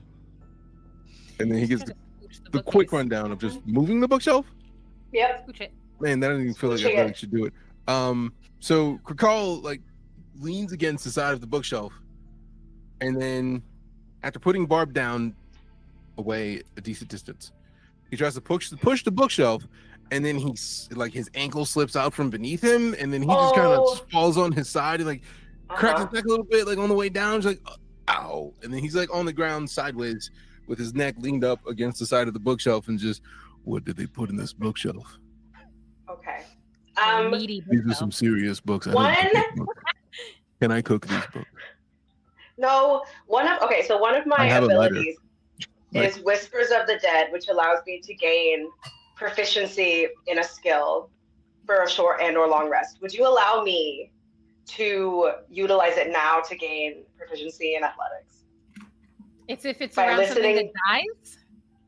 It's just once a short rest or long rest, I can listen to the ghosts around me and they can give me like tips. Like I can get a Rocky Balboa coach from You're a gonna ghost kill real the quick. tortoise? No, yes, but I can't from there. Better the tortoise than Barb. Should I don't think I have to kill anyone. There just has to be. It's just from a ghost around. I Like, hate it's that you just- think there are ghosts around just naturally. I hate that actually. Do you? Why wouldn't there be? Because we work in an office. We're not adventure people. I think ghosts like to go on vacation. Also, this isn't really an office anymore at this point. People died here. Yeah, they literally told us you might die. So there's probably people here being like, oh, actually, if you lift it from this corner, you can probably do it better. And also, we were adventurers for a very short time. Like, yeah, we failed, but for those 3.5 weeks, we were doing it, Kevin. Mm-hmm. Yeah, Kevin. And then he just looks at the pumpkin. Why were there ghosts in here? I'm uncomfortable. I don't know why you think I would know that. I'm a pumpkin Barb. and I'm in a liminal space with no sense of time. I don't I'm know. not doesn't have eyes. Well, you might I'm not know. dead. Can you see us, Mom? No. Okay. Darkness. I'm sorry. Would you, To see if the TARDIS is... I will allow this to happen, Carly. thank you. Can I roll with advantage because I'm super smart? And also, wait, and also, Kirkall is here, and I can just ask him to help me. Yes, you can do that. I'm gonna say it Thank was you. a little Zelda bounce that did it, because like that works. Ah, okay. That's a 17. There we Plus 2 because I'm proficient in it now. 19. There we go. All right, you scooch the bookcase, and just a terrible noise as it's screeching. And behind it, on the wall, you see an oval button. Oh, okay. Oval, but not circle? An oval, not a circle. Okay. It's just a button to be pushed. Mhm. It's an egg on the wall behind the bookshelf. And then carved next to the oval is a triangle that has like an X through it. So are they saying they don't want us to scramble the egg? It says don't, it says not on, don't triangle. Don't open dead A inside. triangle with an X through it is something when you look on it like on a clothing tag. So I'm not. No. I thought They're it telling meant me not to no dry ironing. clean this piece. I got it. No ironing, so no scrambling. Can we So I say, get him off the triangle. He's not. I don't think he's on a button right now. Do I need I'm to? still just facing him. Do I need to Which, check I was on gonna say, him? has it been? It's Yeah, been yeah, about. Yeah, let's find out where he is. He has not caught up to you yet. I'm gonna keep this bit going. I love it. Has it been 3 business days? I feel like it's been 3 business It's been days. 3 business days. Seriously. Push the button. Okay. Okay. Wait, which button? There's only It's one an button. it's an oval button. It's an Oval oval button. Push it. Okay. Boop, boop. Nothing happens. Okay. And no one's And- on any other pressure plate, right? No one's on any of the pressure plates. Okay. Anything else? Nothing else. Um, And very does it specifically, mean- you also notice there is no like divot in this room. There is no pressure plate in this Mhm. room. Does it mean every pressure plate except triangle? Ooh, maybe. That means someone else has to go in the other room. I'll go in the other room and get away from this ding-dang tortoise. Okay, so you do that. I think Connie, you're probably the one getting him through there with the pressure plate. You, Kevin, go into the other room, and Connie, you see the tortoise like turn towards the wall and just start ambling towards a wall. I'm so Love bad it, I can't love do it. that. So you're in the room with the square pressure plate. Yes. Okay. So I'm standing on the square pressure plate. everyone. So and then we need the circle. Wait, yes, the circle from the first room, and then the button. I think Connie's Maybe? the only one. Connie and the tortoise are the only ones still in the first room. Great. We'll try that. We'll try everything except the triangle. Okay. Connie, do you get on the circle or do you make the tortoise try to get on the circle? I think that I get on it. Okay, great. So you get on the circle, you're on the square, you hit the button. Yeah. And can I hold Kirkall's hand just in case this is like a proximity and touch situation? Yes. I don't want to leave him in this room. You grab Kirkall's hand, Kirkall's holding Barb, you push I the was button, about to say I'm holding Barb. and all 5 of you are teleported to the other side of the barrier. Yay! You can Good properly job, Carlina. read the runes. Whoa. And on what you can read now are 3 words: abjure, enchant, and transmute. And Okay. I think we're at Gray. yeah, now's a great time to go to break to give the real life human people a moment to think about what that might mean.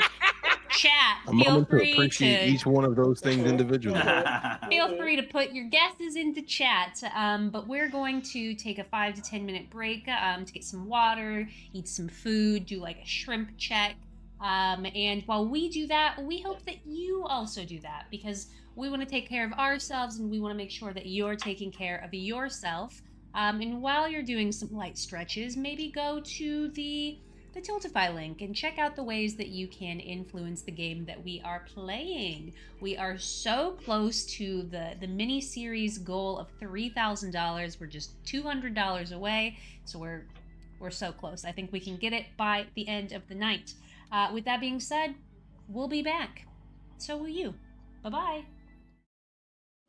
Hello, everyone, and welcome. Thank you so much for joining us this evening as we continue raising funds for Trans Lifeline, a grassroots hotline and microgrant nonprofit organization offering direct emotional and financial support to trans people in crisis. Truly, it is an organization for the trans community by the trans community.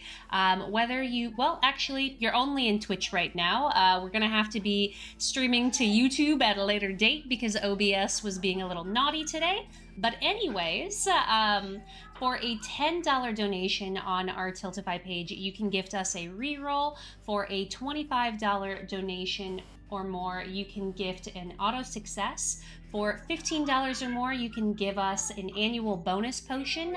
We are playing in the workplace today. Sarah's been watching a lot of Severance, so who knows that that's been inspiring things. But basically, an annual bonus potion will give us a random potion. So far, we have the ability to cast Mage Armor. Thank you.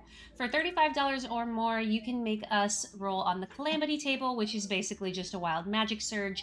So far, we've had a lot of silly things happen, and we would love to have more silly things happen.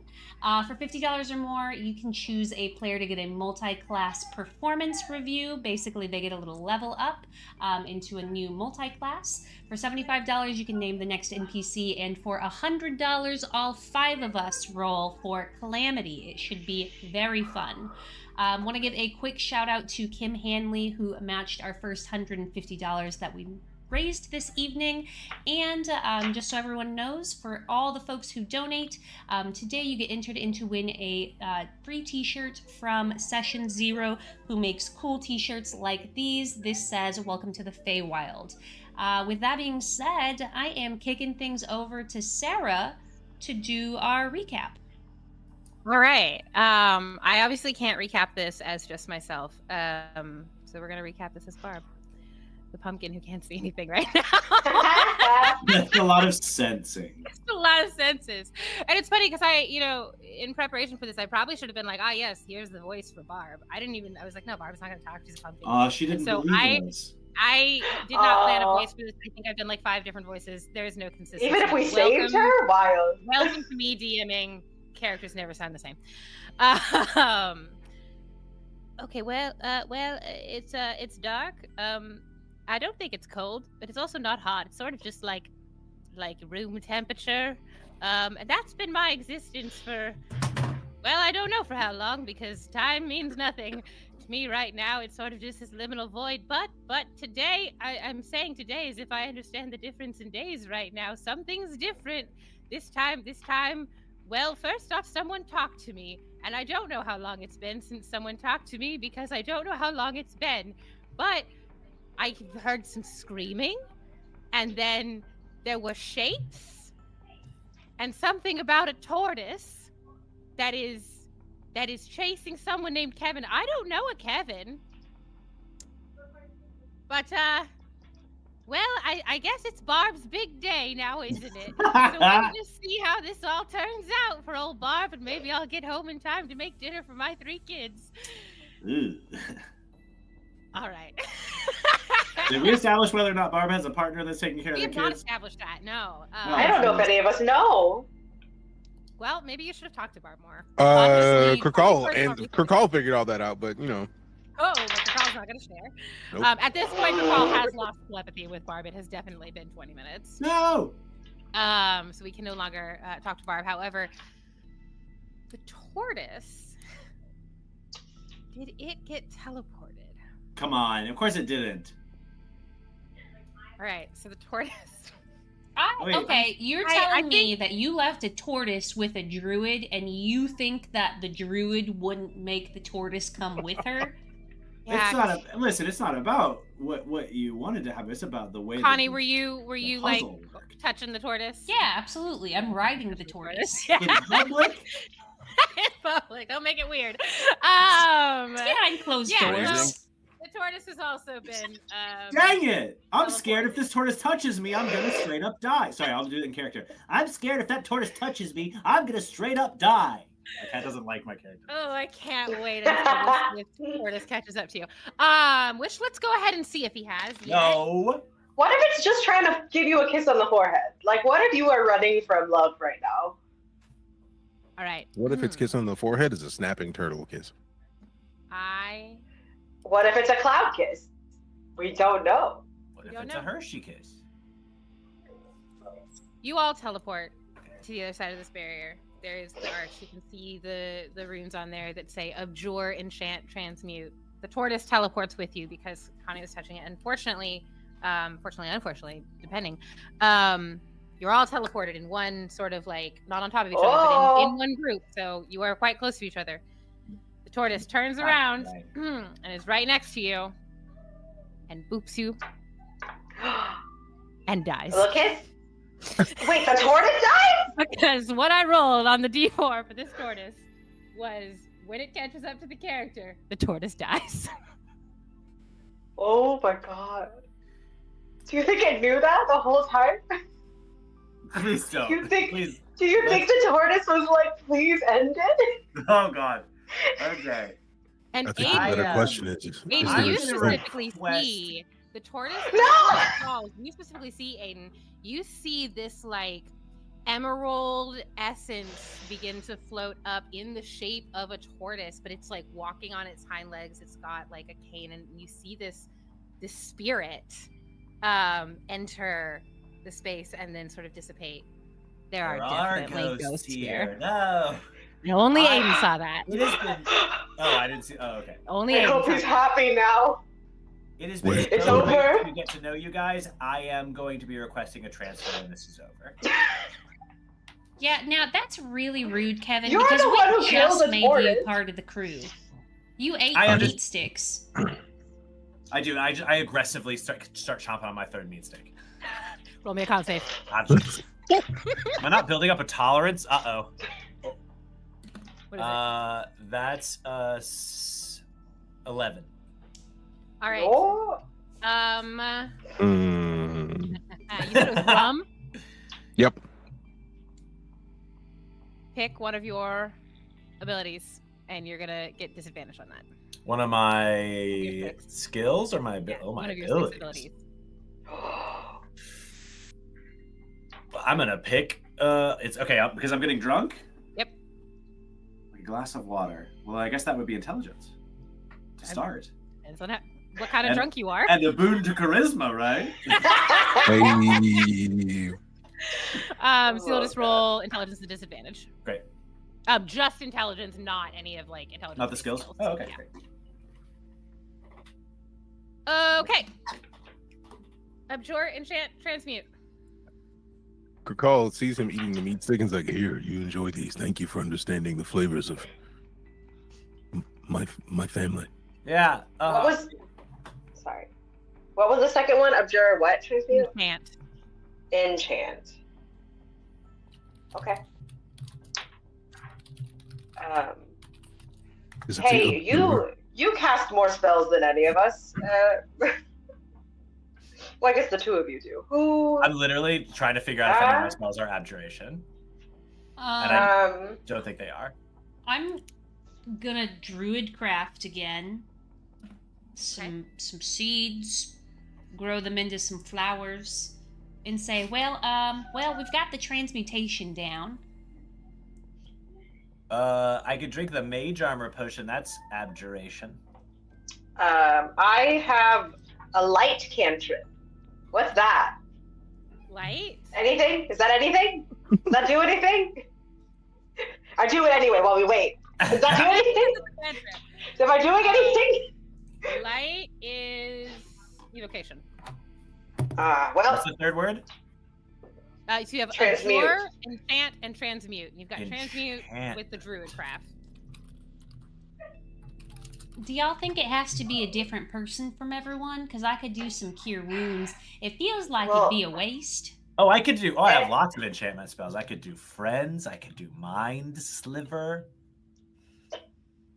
But also, I don't really want to because I am a very normal worker bee, and this is not the time or place for that. So never mind. I didn't say anything. Do you? Did you can't actually not mind. say anything, or did you just saying that? You No, I didn't say think I did. I think Kevin did. I think Kevin's starting to get a little loosey goosey with it on his third meat stick.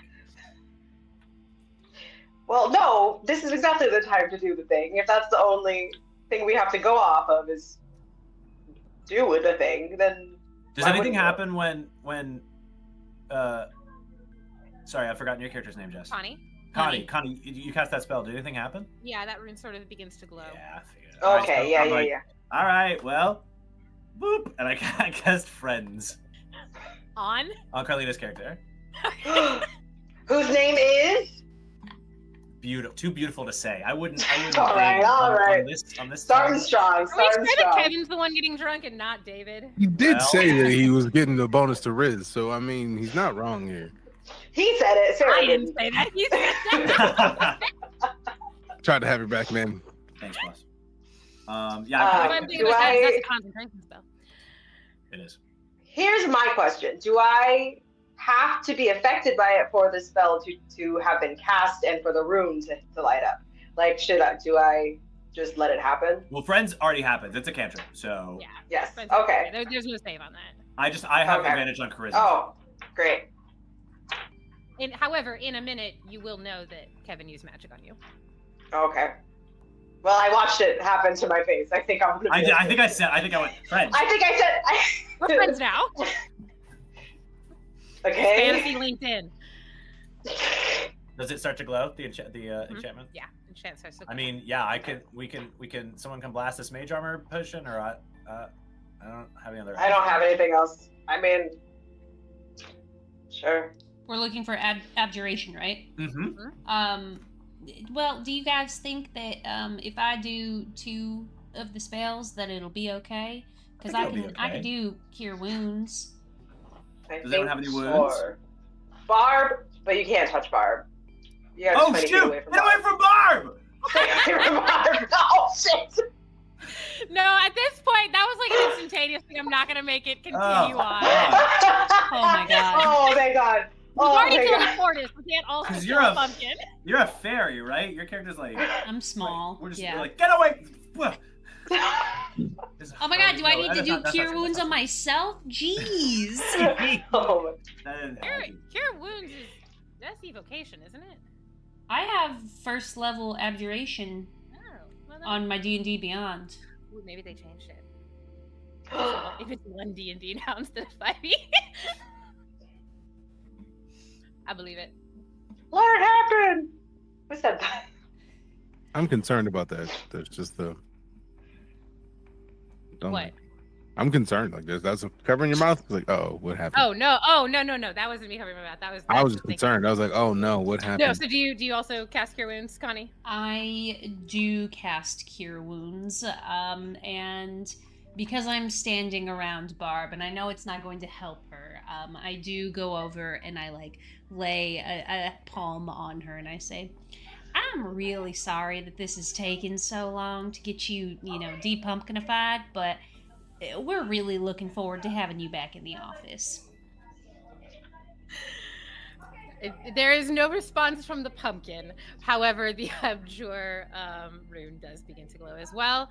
And the lights that were in the dark suddenly, begin to click on as the fluorescent lights. So there is a way to move forward that way.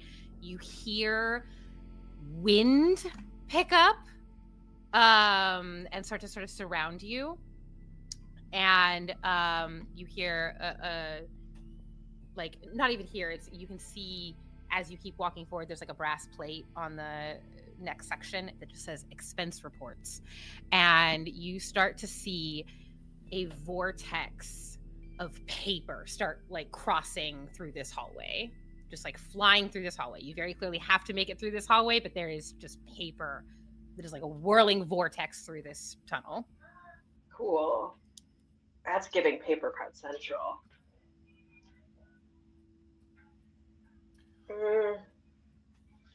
Cool. Should we let whoever take the mage armor and try to get through and see if there's anything on the other side to disperse papers? Or does anybody have scissors? How long is the hallway? How long is it? It's about 300 feet long.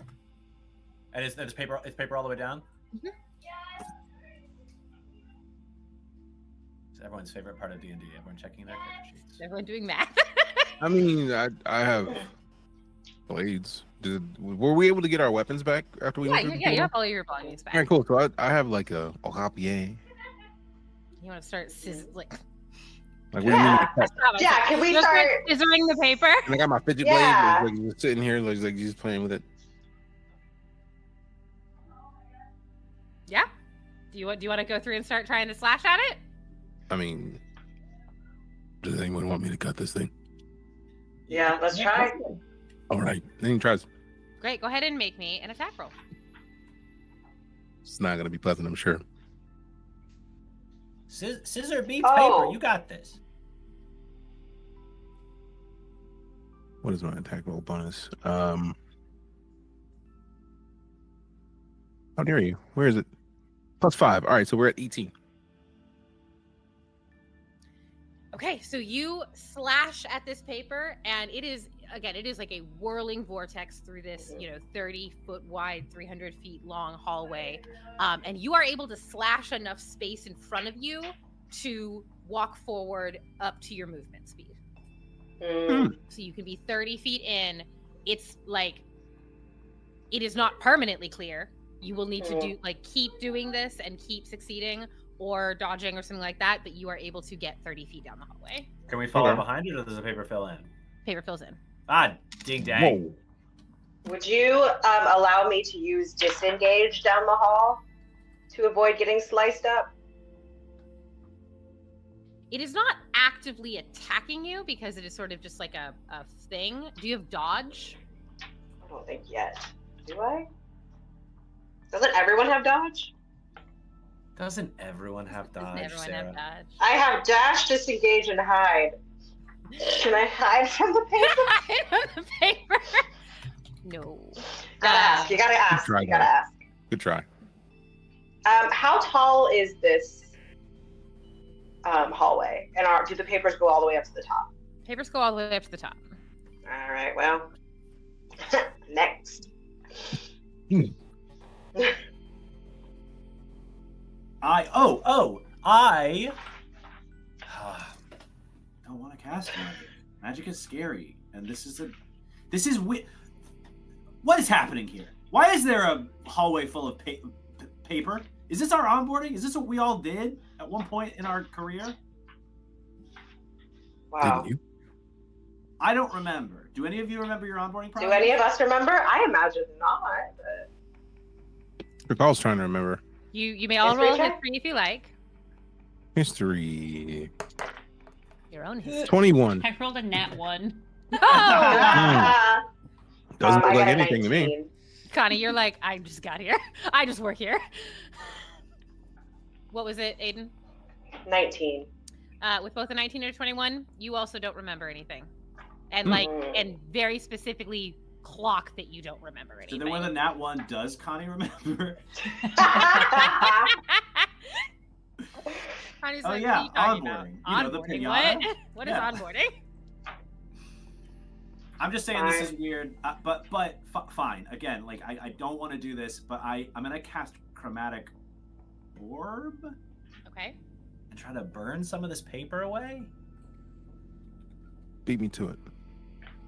We could both do it. On the inside, if they're not with me, I was literally looking like I could burn this hooded lantern that I'm holding and see if that works, or like the tinderbox. I was just gonna burn something, set something aflame. So I light the hooded lantern and like hold it up in front of me. Okay. So you light the hooded lantern and hold it up in front of you. Anytime that like paper comes near you, it will start to get singed, but it is still like coming. It's not as you burn it, it is getting refilled.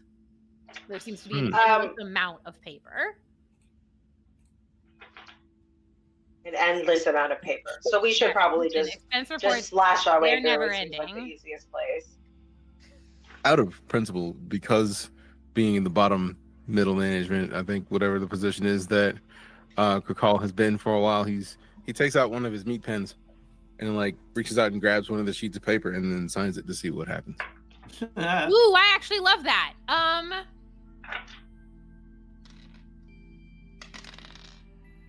I approve of this TPS You report. don't even write your name. You write. I approve. You sign it, and you see that it folds itself into like a little bird and flies off, and it doesn't get replaced in that like amount of space. So he just starts to like grab and sign a bunch of them. He just like starts grabbing them and signing them, just like I approve of this. I have a meat stick too. I'm signing papers as well. Great, yeah. So as you sign papers, you are able to like clear space forward as you're walking through. Bureaucracy saves the day once again. As if you're moving through the hallway and people are behind you, papers do come and fill like behind you. So if you're not signing papers, you can't just like follow behind in their wake. But if you are signing papers, that will give you a shield essentially through this. Great. I am signing. I've got my Sharpie in front of me, and I'm just like signing my name in the air as we walk. Amazing. I've just put Barb onto a rope and then like wrapped it around me so that she's in front of me, like tied up. But like I'm just grabbing papers and signing them while walking because be impossible to like. I don't want to. He doesn't want to kick Barb down the hallway while he's signing papers. So he's just like, I'll hold you here. Great. Incredible. I take out the stamp I had made of my signature to save time, and I'm just Perfect. That's a great idea. I love D&D. This isn't at all how I thought y'all were gonna get through this hallway. Yeah. So you are stuck in the endless paperwork of upper, middle, bottom management. I don't remember what order I'm supposed to say that in. Because this is capitalism. Upper, middle, bottom.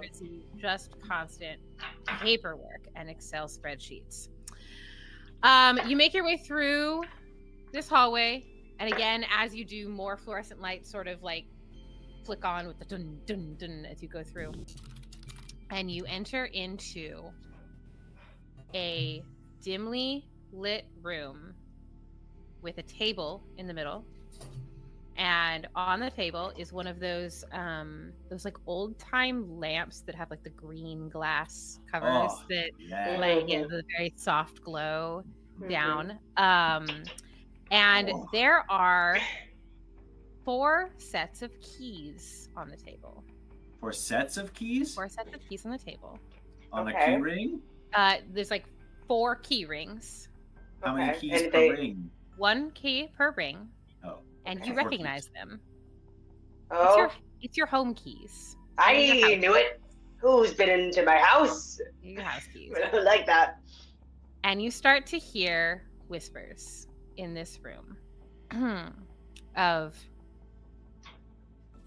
wouldn't it be better if you just stayed here? You wouldn't have to commute anymore. You could just always be here on time. But then my job would be meaningless. There would be no comings or goings. And as you hear these whispers, and the keys begin to like sort of rattle on the table, you start to see out of the corner of your eyes some like wisps and shadows start to kind of fly around you a little bit.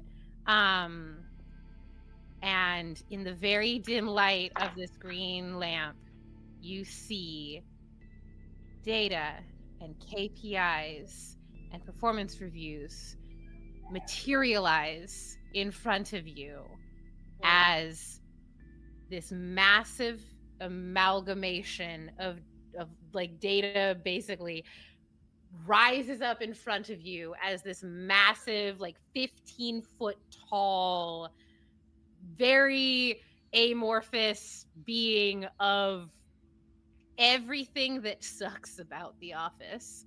You hear like the Microsoft Teams ping. You get like the little notifications popping up. Like a work from home golem. This is the Sunday Scaries, and I'm gonna need everyone to roll initiative. Incredible! I don't want that one. That one's me. Oh, that was fine. I think that Connie in this moment is thinking, no, it doesn't sound good to just stay here all the time. How would I hang out with Patricia Bonesaw? And because she was a little distracted, she rolled a 4. Oh, okay. Can't believe we didn't bring Patricia Bonesaw. 12. She's been banned. Also 12. Okay, what are your death odds? Wait, I have advantage. Do I get to roll twice? On initiative? Yeah. Then yeah. Perfect. 15. 15. There we go. Beg pardon? Kevin, what's your initiative? 20. Dirty Nat? 20. 20. Great.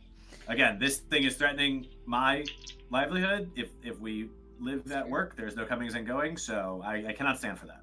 Okay, great. Kakal leans toward Kevin and just, did this thing get approval to waste this much company resources on paper? I like square up. I like try to like I'm standing beside you. I try to look as big as a little like 5'10" half elf can, and I just go, "That's not my department." Oh, you guys might be fighting Kevin by the end of this. Great. Okay, great. So Kevin, you're gonna be going first. There is this massive 15-foot tall, just like threat to your livelihood. In front of you, or on the other side of this table that is in front of you. What would you like to do? Are our keys still on the desk? Mm-hmm. I would like to move sort of around, like I'm moving like to my right, trying to get towards the desk without going straight towards it.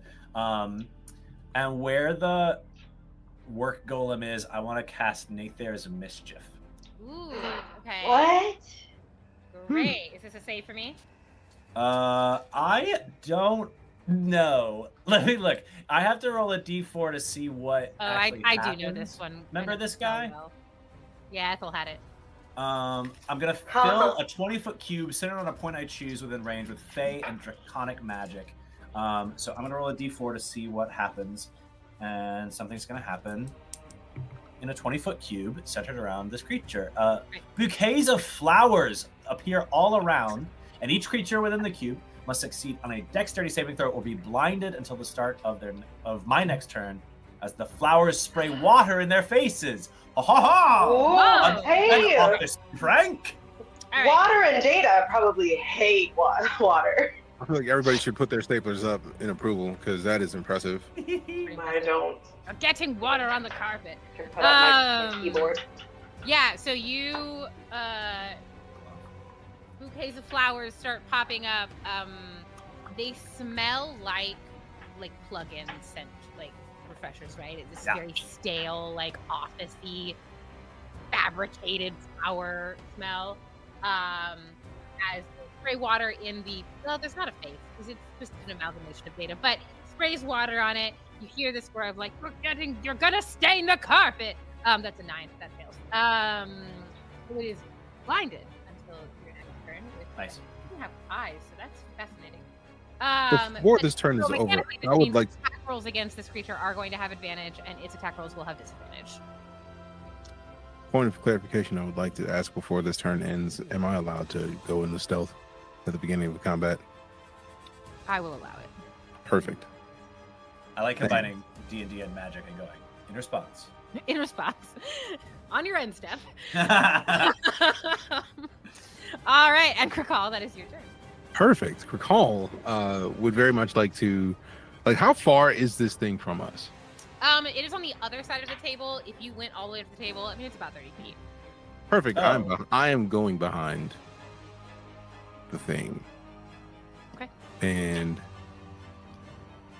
just making sure that I'm not missing anything.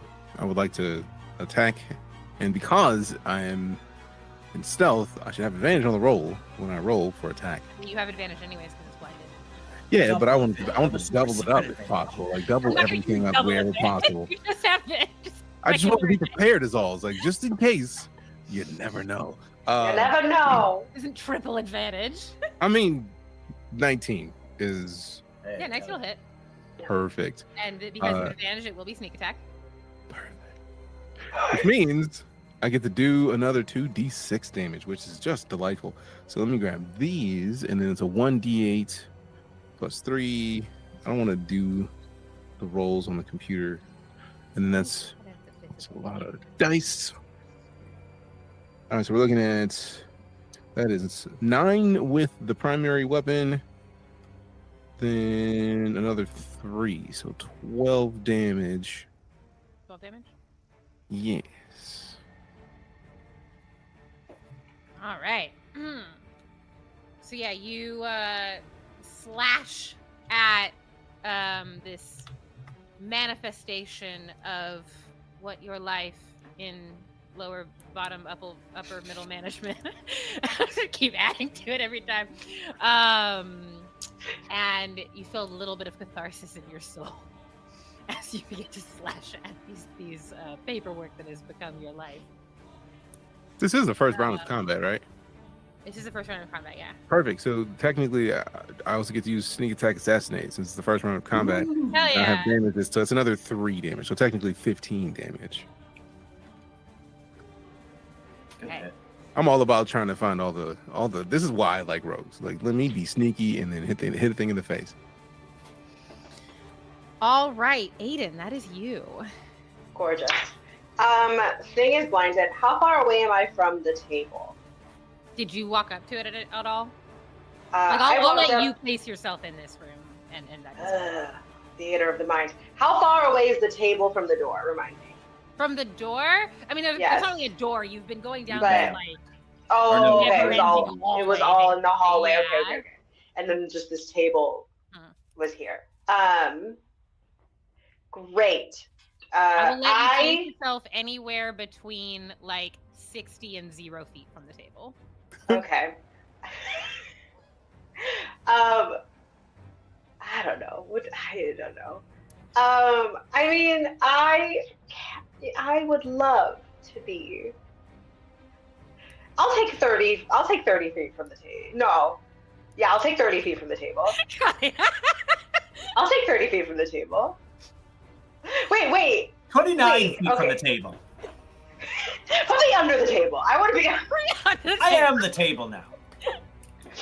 Oh, well, okay. Here's first things first. I am, and then sorry, my theater of the mind is balls. How far away is the monster from the table? It's like I right assume on it was the table. right on the table. I thought so.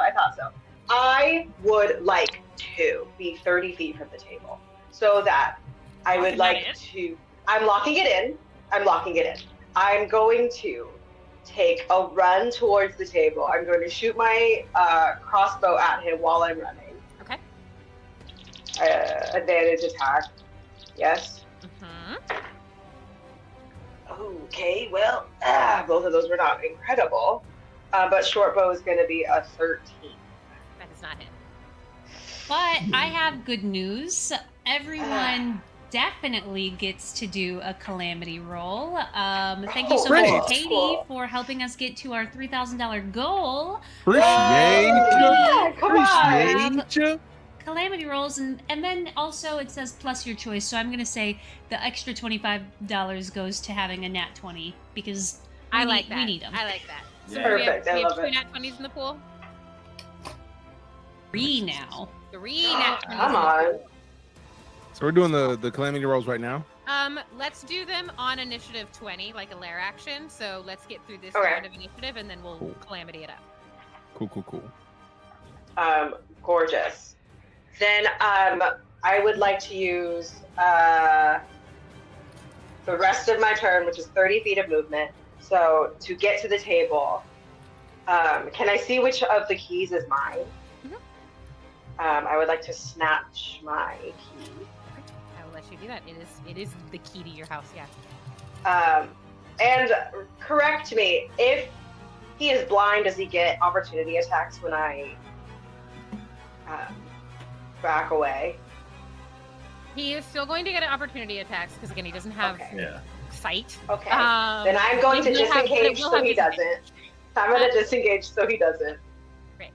And I'm going to go back to 30 I like that feet we've away from this automatically table. assigned he/him pronouns to the capitalistic monster. I mean, I didn't say anything.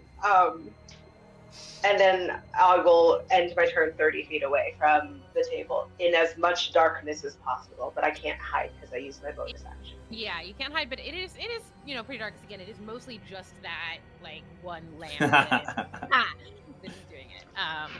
Great. It is the Sunday Scary's turn. Yeah, it actually is. And it looks at you, Kevin, and says, Well, doesn't look, but go on. well, you sense that this thing can see it to your soul. Oh. It hears all of your fears about being replaced and your job being eliminated, essentially, and says, you think someone else can't do that? And it is going to cast a imposter syndrome version of Notaris Mischief.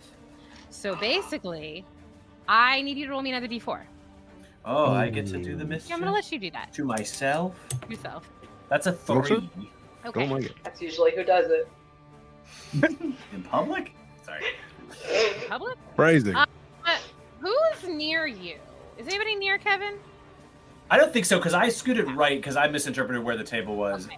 I was going for the table itself, but And I think that's it's sort of just skewed. you, and I Great. need you to roll me a wisdom saving throw. Good thing I don't have disadvantage on that. Roll good. Bad news. I rolled Oh, a 7. Yeah. Total 5 on the die. That is not going to do it. No, I will probably remind not, you all right? you have 3 nat 20s in your pool if you need one. So we get to hear what happens first, and then we can You get to hear decide. what happens first. If Okay. you fails on this, you are going to begin screaming until your next turn. You're going to be basically the thought of like, you are not good enough for this. They don't need you. They have clocks now. They can just like, they have alarms. There's an app for this! There's an app for that. Yeah, time cards. You don't even have to punch in anymore. They just like can track when you enter the building anymore. They don't need you. Why you wasted your entire life in this industry, in this role, and like working towards building your skills to be so punctual, and it doesn't even matter anymore. So you will be screaming and you will be incapacitated. So I will. We can get through that. I sure will. Kevin's got so much to scream about. I feel like let's let him have a little primal therapy. Why not? Great. Oh, I'll let you good for do another him. save. What is yours like DC? My spell save DC is 13. Okay. It's using its stats for that, but I'll let you do a save on your next turn. Connie, If. that's your go. If. So on my turn, I was very distracted thinking of Patricia Bonesaw, and I think to myself, you know what? I know she's banned, but we're deep down in the pits of I don't even know. So Connie digs in her pocket and like brings out Patricia's like favorite chew toy. And I can either cast Find Familiar, or I can just use some sort of telepathic connection that I have to this animal, because we've been in the trenches for the last Yeah. 97 days together. Let's say it's find familiar, because that's effectively she is your familiar at this point. Amazing. Let's go ahead and do that. All right. So I think I just I squeeze it a couple times, and then there Patricia Bonesaw is with all of 20 those eyes and her meaty thighs. For anyone who is tuning into the stream who did not see the first one, where we made Patricia Bonesaw, when I asked how many eyes, the answer that I got was yes. You're welcome. I believe at one point, because I literally just watched the stream yesterday to catch up. I believe at one point it was described as having like a honeycomb of eyes all over its head. Yeah, biblically accurate. Yeah. Kevin is. If Kevin wasn't screaming before, Kevin is screaming now. But Patricia Bonesaw appears, runs up to you, Connie. Now, Patricia, I don't want you to sit pretty or stand tall today. Remember when we were working on attack? Yeah, we're gonna attack. Okay, great. So I have You wanna? Yeah, I'll let you roll. You roll for Patricia Bonesaw. Okay. So I would like to use the pounce trait. If Patricia moves in a 20 feet straight line towards a character and then hits with a claw attack, they must succeed on a DC 12 or strength save or be knocked prone. I guess I am getting a little bit ahead of myself, so I'll go ahead and roll for the claw attack. So I rolled a 17 on the die, and it's a +4, so that's a 21. I feel like that maybe hits. Definitely hits. So they, again, have to do a DC 12 strength saving throw. Oh. So sexy if it was 11 or less. It does have advantage on this attack, though, yeah? It's still blinded, or it's not Panther blinded? has advantage, yeah. Oh, that's not Panther's staff. That's what I'm looking at. But yeah, Patricia Bonesaw does have advantage. She has advantage, right? Yeah, do you want to see if it'll crit? Yeah. Might as well. Either way, I'm rolling a strength save. You Did it crit? guys will not fucking believe this, but I swear to God, it did. Yeah! Go. In the direction, right? Wow. That's amazing. Okay. That's why you do it. That's why you do it. I swear, this table and our crits, they come at just the right moments. Oh, okay. I really wanted her to get one too. I was like, Okay. And then my strength saving throw is a 2 on the die plus 2 for a 4. Amazing. Ooh. Do that. that's bad. Very Knocked fancy. prone, and so I can do a bite and a claw attack this time. Amazing. So for Claw will crit. for my claw, it's 6 points of slashing damage, and then Did you already double that? oh no, so then it's doubled. Yes, you can math. I can't. I got you. And then for the other, it is 4 points of slashing damage.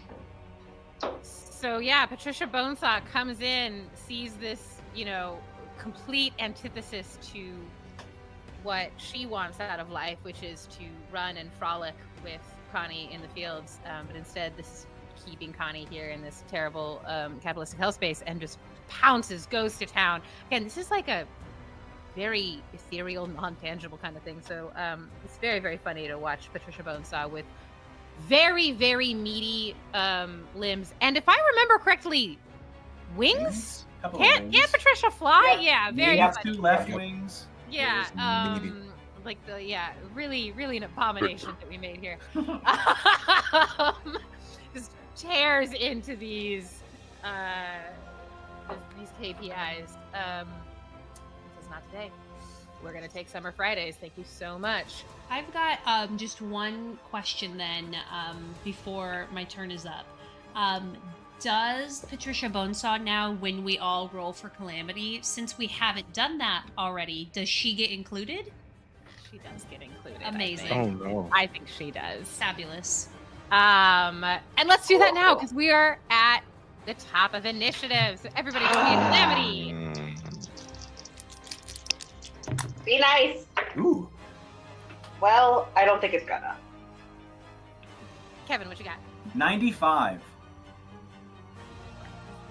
I also rolled a 95. Ooh. Anybody feel else? like We got something going Did on. anybody else roll a 95 or 96? No. I hate that that's significant, but Great. Yeah, same. So, Kevin and Connie, you are not necessarily near each other, but like you just called in Patricia Bonesaw. How far away from the monster are you, Connie? I would say 20 feet because Patricia Bonesaw needed to run in a 20 feet straight line. There you go. So on that, I'm gonna say that you are 20 feet away, but you are on like the same side of the room as Kevin. Kevin is screaming and incapacitated. Oh yeah. I love that show. Great show. And from the carpet, you start to feel things rising from the carpet.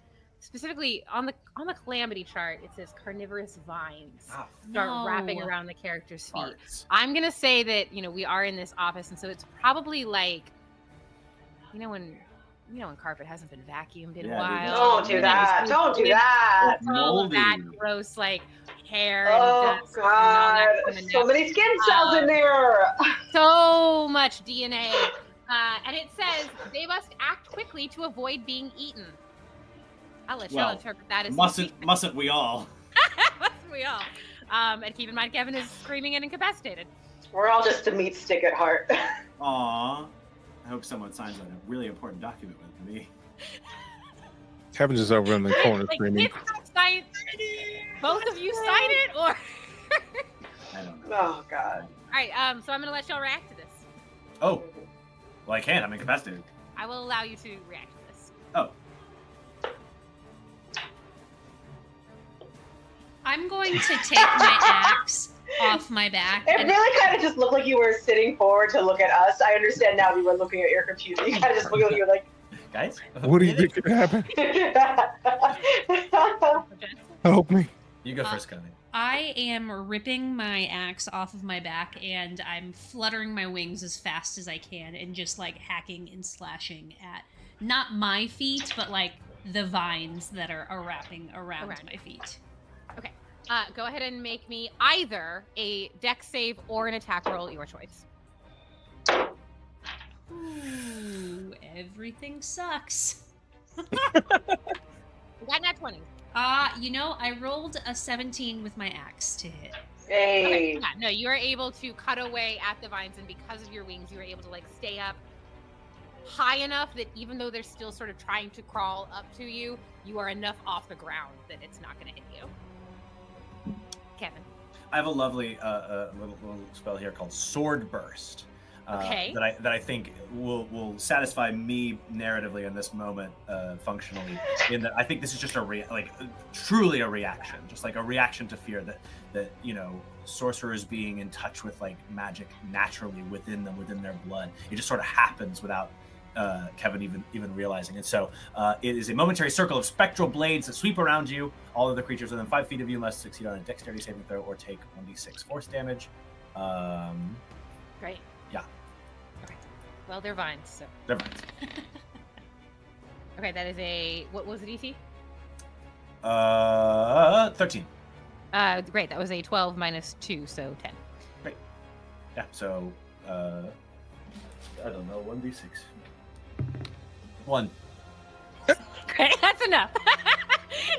Sometimes we do our best.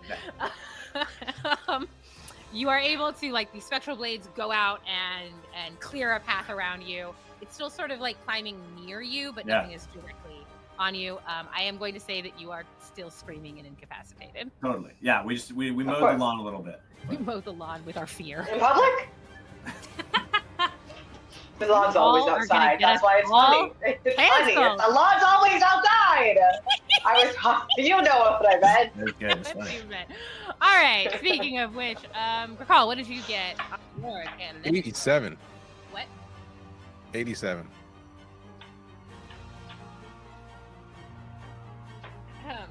Yeah, I had a feeling it was gonna suck. No, it's not gonna suck. I'm actually trying to figure this one out. Oh. It says you win. That's weird. It So just weird. says you Whoa, win. weird. Good Yeah, game. GG's. No reason. Call. Tell me about the one that got away. Oh. No, sir, I don't like it. So, recall the one that got away.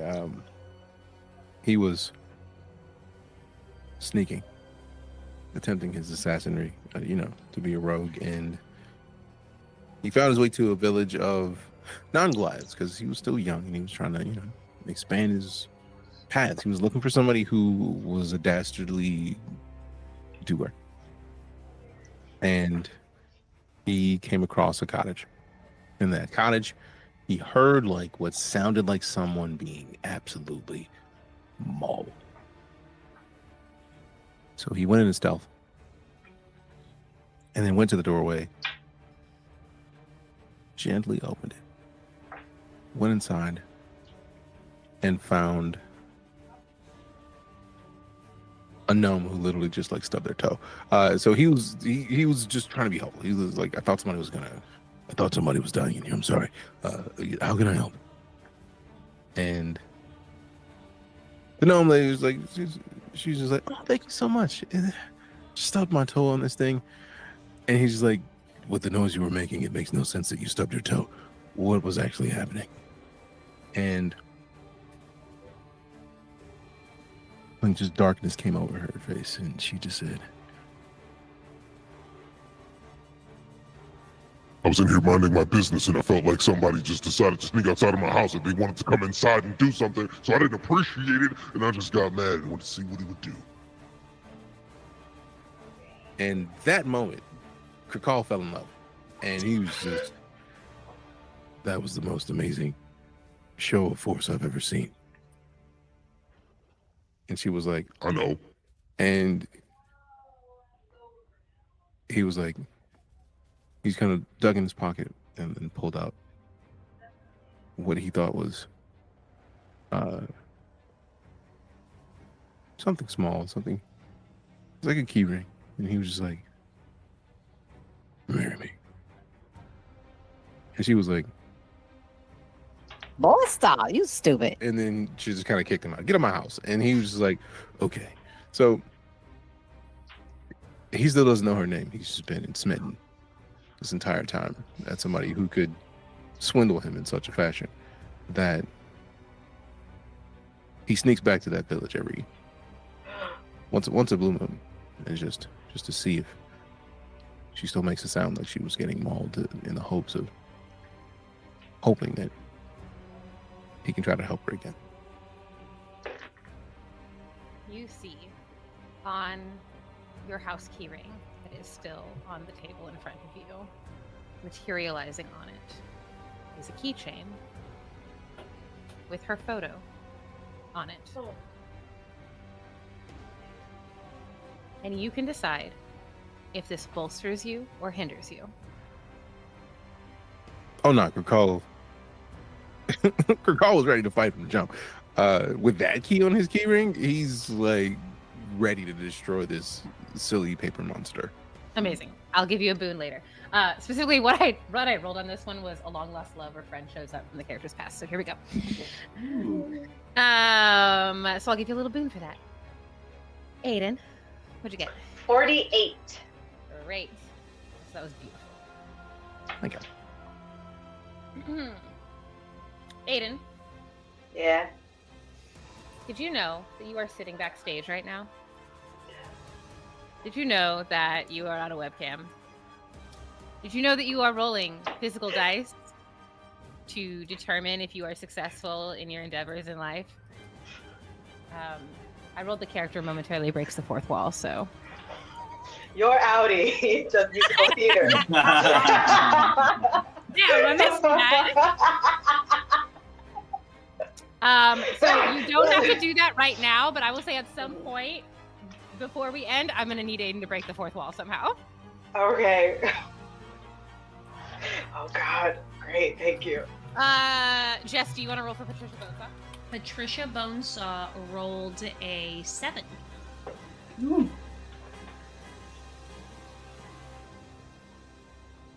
Oh my goodness. I would ask what alignment we think Patricia Bonesaw is, but I'm not going to because of these Oh my options. God. There's She's one that I so have to do. neutral aligned. She's so She's neutral aligned. She's so neutral. It's Nah, true. Patricia She's so neutral. Bonesaw is chaotic Connie. No. If the character is neutral, their clothing changes into a business suit. Oh no, it's infectious! That's it. I guess she's Patricia neutral. Bonesaw. Yeah, she's neutral. Oh. Fuck it. Coming from the outside, all of a sudden you see this like gray pinstripe blazer with multiple armholes to fit the wings and the limbs grow. There's like a red power tie, the little like perfect loafers, like shoes on her paws. Also let her claw attack, but and you see her like posture be affected as all of a sudden Patricia Bonesaw looks like she's about to go talk about stocks and bonds and Oh, God. portfolios. I'm gonna shake her by the face like Adam Sandler and go, get out of here. Kevin, she doesn't know you. You don't want to do Stop. that. No, I'm not going to. She's very neutral aligned. Yeah. Very She might neutral. snap at you. All right, now we're still in initiative. Kevin, it's your turn. Jeez, You- You're screaming. You want to not scream? I'm screaming. It's a wisdom save. Wisdom save. Gosh, just dang. That's a 7. I think that's what it was last time as well. It's a 5 on the die. And wait, is that a +2 for? Yeah, it is. I mean, that's the thing, right? Kevin screaming. If you don't mind me painting my own narrative, I don't want to take it from you, right? Like Kevin screaming about this, and I think just starting to like sob as well. And he's just like he's going like, it's happening again. It's happening again. I can't stop it. I thought I could stop it. I can't stop it. He's just in full panic mode. Hey, spicy. We got some backstory coming out now. Narratively, I really love that. Mechanically, you do have nat 20s if you want to use it. That's true. And you know, it is about the time. Hell yeah. Give me one of them nat 20. But what I'm going to say is both of those happen, right? Both You happen. are still saying those things and devolving, and then suddenly you have a burst of inspiration. Yeah. What inspires Kevin to get up every day and go to work? I mean, the thing that inspires Kevin to get up every day and go to work is this fear of the chaos that magic brings, right? Kevin is a sorcerer and was training in magic, but I don't think was very good at it. I don't think had the sort of patience to get good at it. And after enough accidents, really turned his back on this as a profession and went into the work world. But I think if we're looking for this moment of motivation, of inspiration, I think it really is this interaction with these people. I think Connie specifically of this idea of like, you know, just letting loose and like the, you know, and sort of describing Bonesaw frolicking through the fields, Patricia Bonesaw frolicking through the fields. I think like that sounds nice. That sort of freedom sounds nice. So I don't even know if this is gonna work. It's more to life than happy hour. Every hour can be happy hour if you're happy. You're frolicking in the fields. Yeah, I think that's Kevin's sort of like takeaway. So can I do something? Yeah, I'll allow you one action. An action or a reaction. Like I'll let I you want to choose cast one. Mind Spike. Ooh, okay. Spicy. So I'm reaching into the mind of one creature I can see within range, which is going to be the golem. Collective. It's a wisdom saving throw. Okay. That is a 12 minus 4. Excellent. So it's going to take 3d8 psychic damage. Okay. Go ahead and roll. I know its location until the spell ends. Terrifying. It cannot become hidden from me. And yeah, I think tears streaming down my face. I'm just like, there's gotta be more to life than this. And I just blasted with my brain. Amazing. In a blast. I started blasting. Rum ham. I started blasting. This episode brought to you by. Roll me damage. Oh, Oh, There's a beautiful narrative picture. We are playing a game. I know. I love games. 3. Oh, come on. Give me some. 6. Okay. Hey, that's a number. I am rusty. I'm rusty at magic. Okay, no, it's okay. You start to see again some of these, like, we're being very anachronistic here in our swords and sorcery world. You start to see tabs like close out. As you are beginning to whittle away at this, the workload begins to diminish. Yeah. Kakal, you're up. All right. So still behind this giant, massive paper monster dude, and it's no longer Bolstered by the image of your love. right. Bo is still blind, yes, or is that It's done? still blinded, yeah. Perfect. Because I'm gonna roll again for attack. Because why would I not? And we're looking at trying to see on my sheet where my stupid 15. That'll hit. Just barely. Perfect. I mean, barely is still Barely still is. there. So since he's That still is blinded, me every day at work. right. Since he is still blinded, I still get the Thank you. sneak attack. Yes. Yeah, you do. Perfect. So I'm just gonna roll all of these at once because I like dice. Get it? We're looking at 8 damage directly, with an additional 4 damage from the extra 2d6 from the sneak attack. You start to see graphs pop up with, like, you know, trends and charts, and they're all beginning to, like, trend down, and you start to see, like, alarms happening as it's like, you know, internal security compromised, you know, building failure, things like that. It is beginning to break apart on the base structural level for sure. Aiden, that's you. Gorgeous. Take out my. Well, it's a short bow, not a crossbow. I'm so sorry, I said it wrong the last time. I'm gonna hit him. Yeah, 17 plus 4. It'll work. Gorgeous. And then there's 3d6. And then because I have it and I have time, I'm also going to use Wail of the Grave on this one. Okay. When a sneak attack hits, I can hit a second creature, but there isn't a second creature here. But it basically just does an extra d6 of damage. Great. Okay. So that's 2, 4, 7, and then another 4, 11. Aiden, you've lost a lot. You've lost your crows. It's hard because they're even still just like here. They're maybe still here, right? But they're just not paying any attention to you. You know what it's like to sort of be in a department where your efforts are going unnoticed because you're right there. Why won't the crows pay attention to you? And you were there when Barb got turned into a pumpkin. You remember you were specifically the one who recognized that it was Barb. And this has probably been a bit of a whirlwind for you. How does Aiden feel about her job now, about this company that they've been with for so long?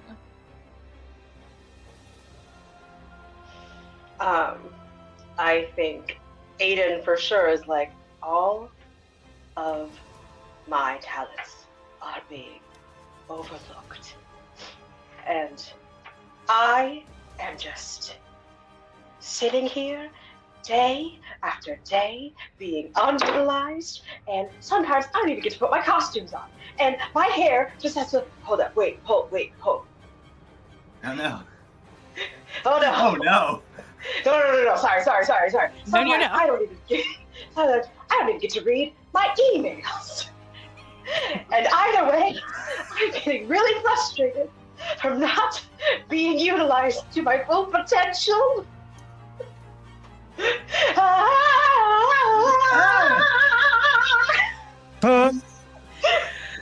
Amazing. Right now. I want to leave you alone in that time. And all of this manifests as you shoot at this thing. What does it look like as you take it fully down? I think with a wicked rally cry, it takes on a greenish energy, and because my Wails from the Grave is like necrotic energy from ghosts around, I think the green energy, yes, wicked intended, but you see a little head of the turtle that died, and it just kind of snaps at his ankle while the crossbow bolt shoots and pierces him.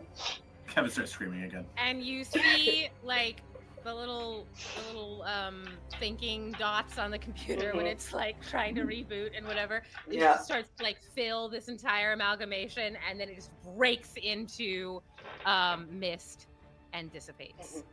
And we are out of combat. I got my keys. Okay. They are your keys. Carl grabs the keys and then They're picks up actually Barb from the your door. keys. Incredible. If you like were to look in your pockets, your keys would not have been there. Why don't I have my keys? How did they get my keys? I don't like that. And he just looks at his keys like, wait a minute. Do you guys remember when we were talking about unionizing? Yes. I Yes. do remember that. I think do. we believe should we should. circle back to that. Yeah. I Yeah. agree. That's a But good first, idea. Patricia, you're such a good girl. You're the best Good girl. girl. Oh, thank you so much for coming. Rubs up. Carl scratches Patricia between the wings. She like shudders him a little bit and like flaps. I Still think- wearing this business suit, by the way. I think that Patricia's ban from whatever this company is named, that needs to be lifted. And she might need to burn some things down. Do you remember how to burn some things down, Patricia? Poof of fire comes out. Okay, maybe not when we're still inside. Oh, Jesus Christ. You start to hear like some sprinklers go off. Oh, we're gonna do the office. Patricia section. deserves I a love that. promotion. So yeah, you've defeated this, and you start to see the lights further down the hallway start to come on, and you see a door. To the door! Is there a Open that door. triangle? No, I it's just pick a up Barb and then head toward the door. Yeah. Great, yeah, you are able. Barb to doesn't have a door. key Fuck, here? we still Barb have does not have a Barb key to here. depumpkinify, son of a Oh. bitch. Barb doesn't have hands. I'll allow it. So yeah, you head down the hallway. You open the door. Who's got Barb right now? I do. Great. Yeah, you walk through, and all of a sudden you are holding a frail old woman. She's got like a chunky statement necklace and the glasses, like the half moon glasses. Her hair is like a mess, and it's she actually has like, it is gray, but you can tell she used to be redheaded, so there's like a little bit of an orange tint to her very curly hair. And she's oh well. Who are you? Why are you touching me? Put me down! I'm so sorry, Dude. Barb. I was trying to help.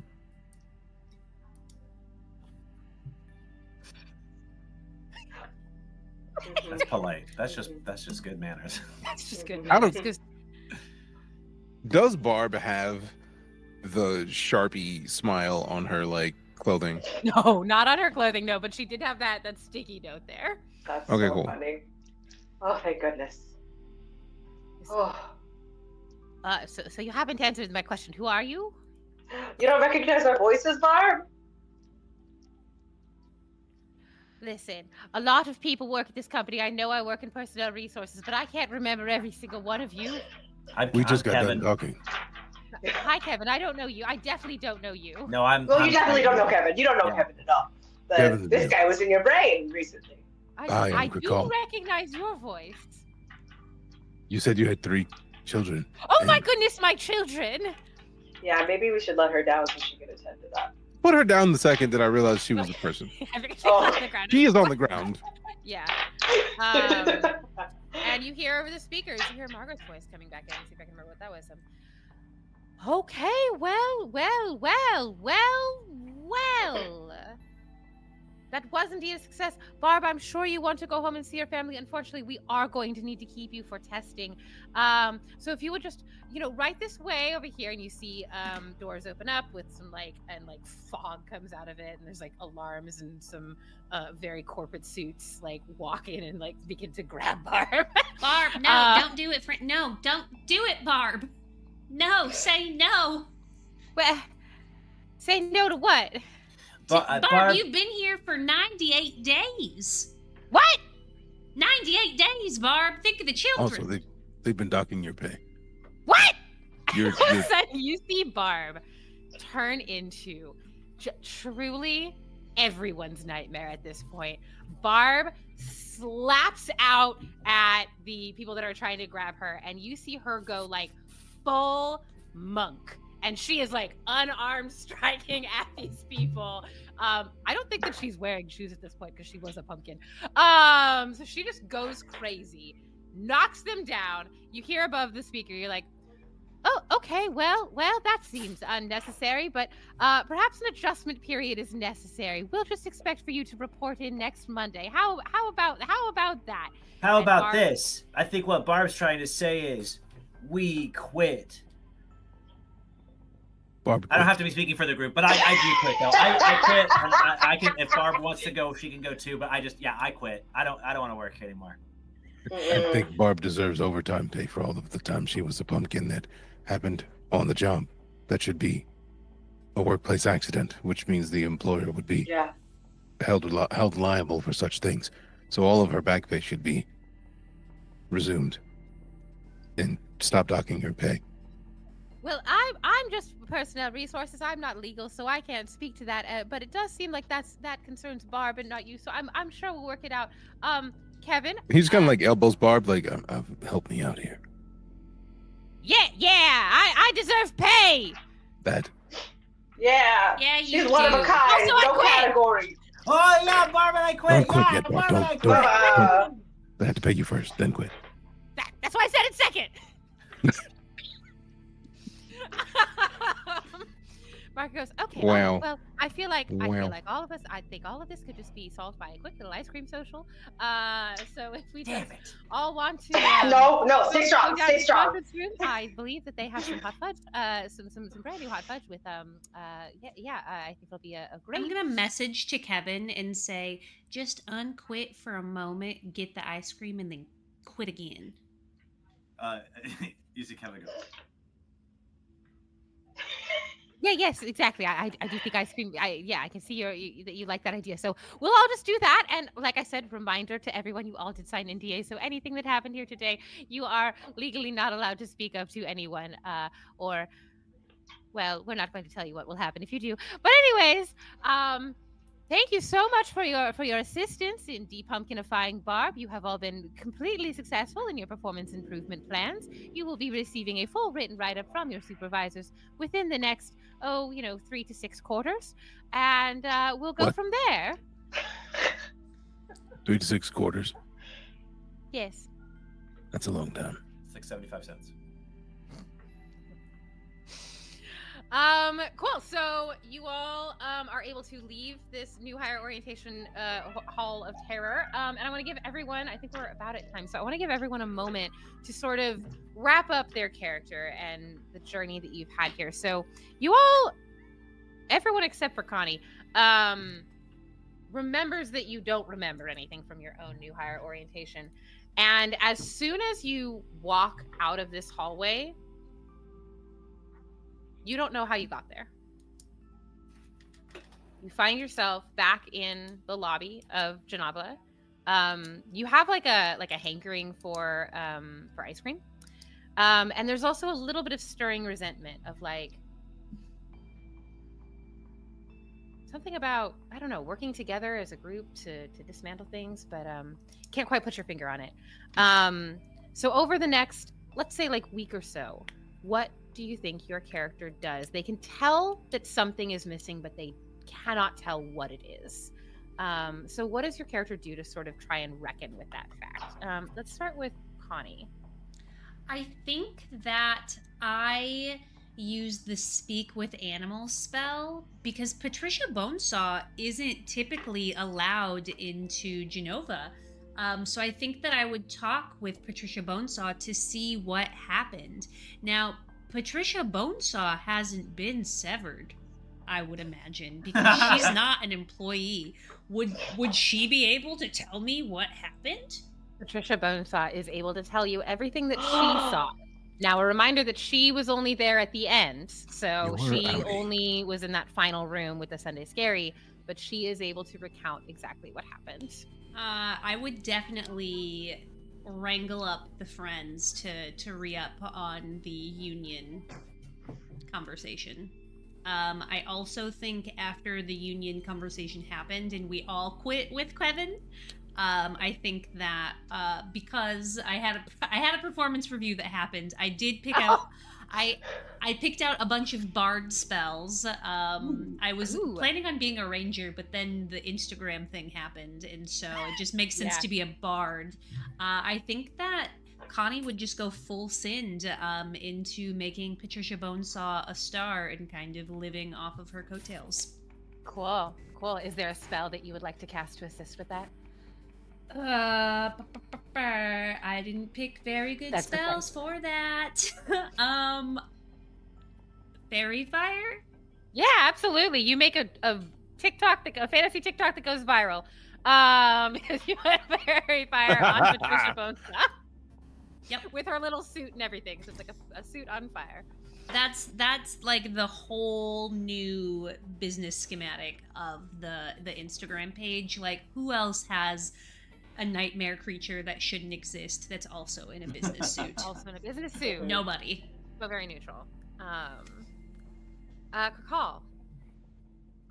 Kirkall, after clearing out his desk and making sure that he takes all of his meat pens with him when he departs the company, he tries his hand at entrepreneurship and markets the meat pen as a fair and reusable option for those people who are both hungry and need to sign important documents.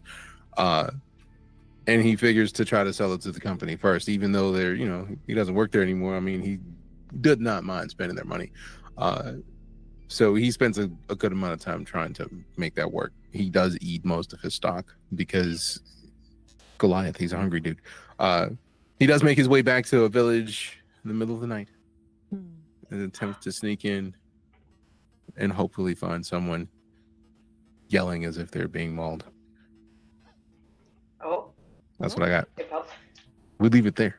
Leave it there. That's the next sequel. Aiden. Aiden is sick and tired of being sick and tired. I think what Aiden wants to do is go out into the wilderness and attempt to make friends with real life crows that won't disappear. I think there was a hole in her heart that she knows she needs to fill on her own, and magic can't help. So she finds a murder of her own and lives every girl's dream of having a cafe / bookshop / graveyard. And she can attend to the living and the dead there, and it's called The Crone and Her Crows. I love it. And Kevin. Kevin, it's difficult for Kevin to wrap his head around being sort of told that he quit and that there is more to life than this work, and sort of getting filled in on the details. But I think eventually when it does stick, Kevin also has an entrepreneurial spirit and moves into motivational speaking, trying to find the segue between, the corporate business side of things and the freedom of magic and sort of shaping one's own life. He learns to loosen his tie a little bit. He has a frolic through a field every once in a while. It gets very, very, popular for popularizing the phrase that a wizard is never early, nor is he late. He shows up whenever the heck he feels like.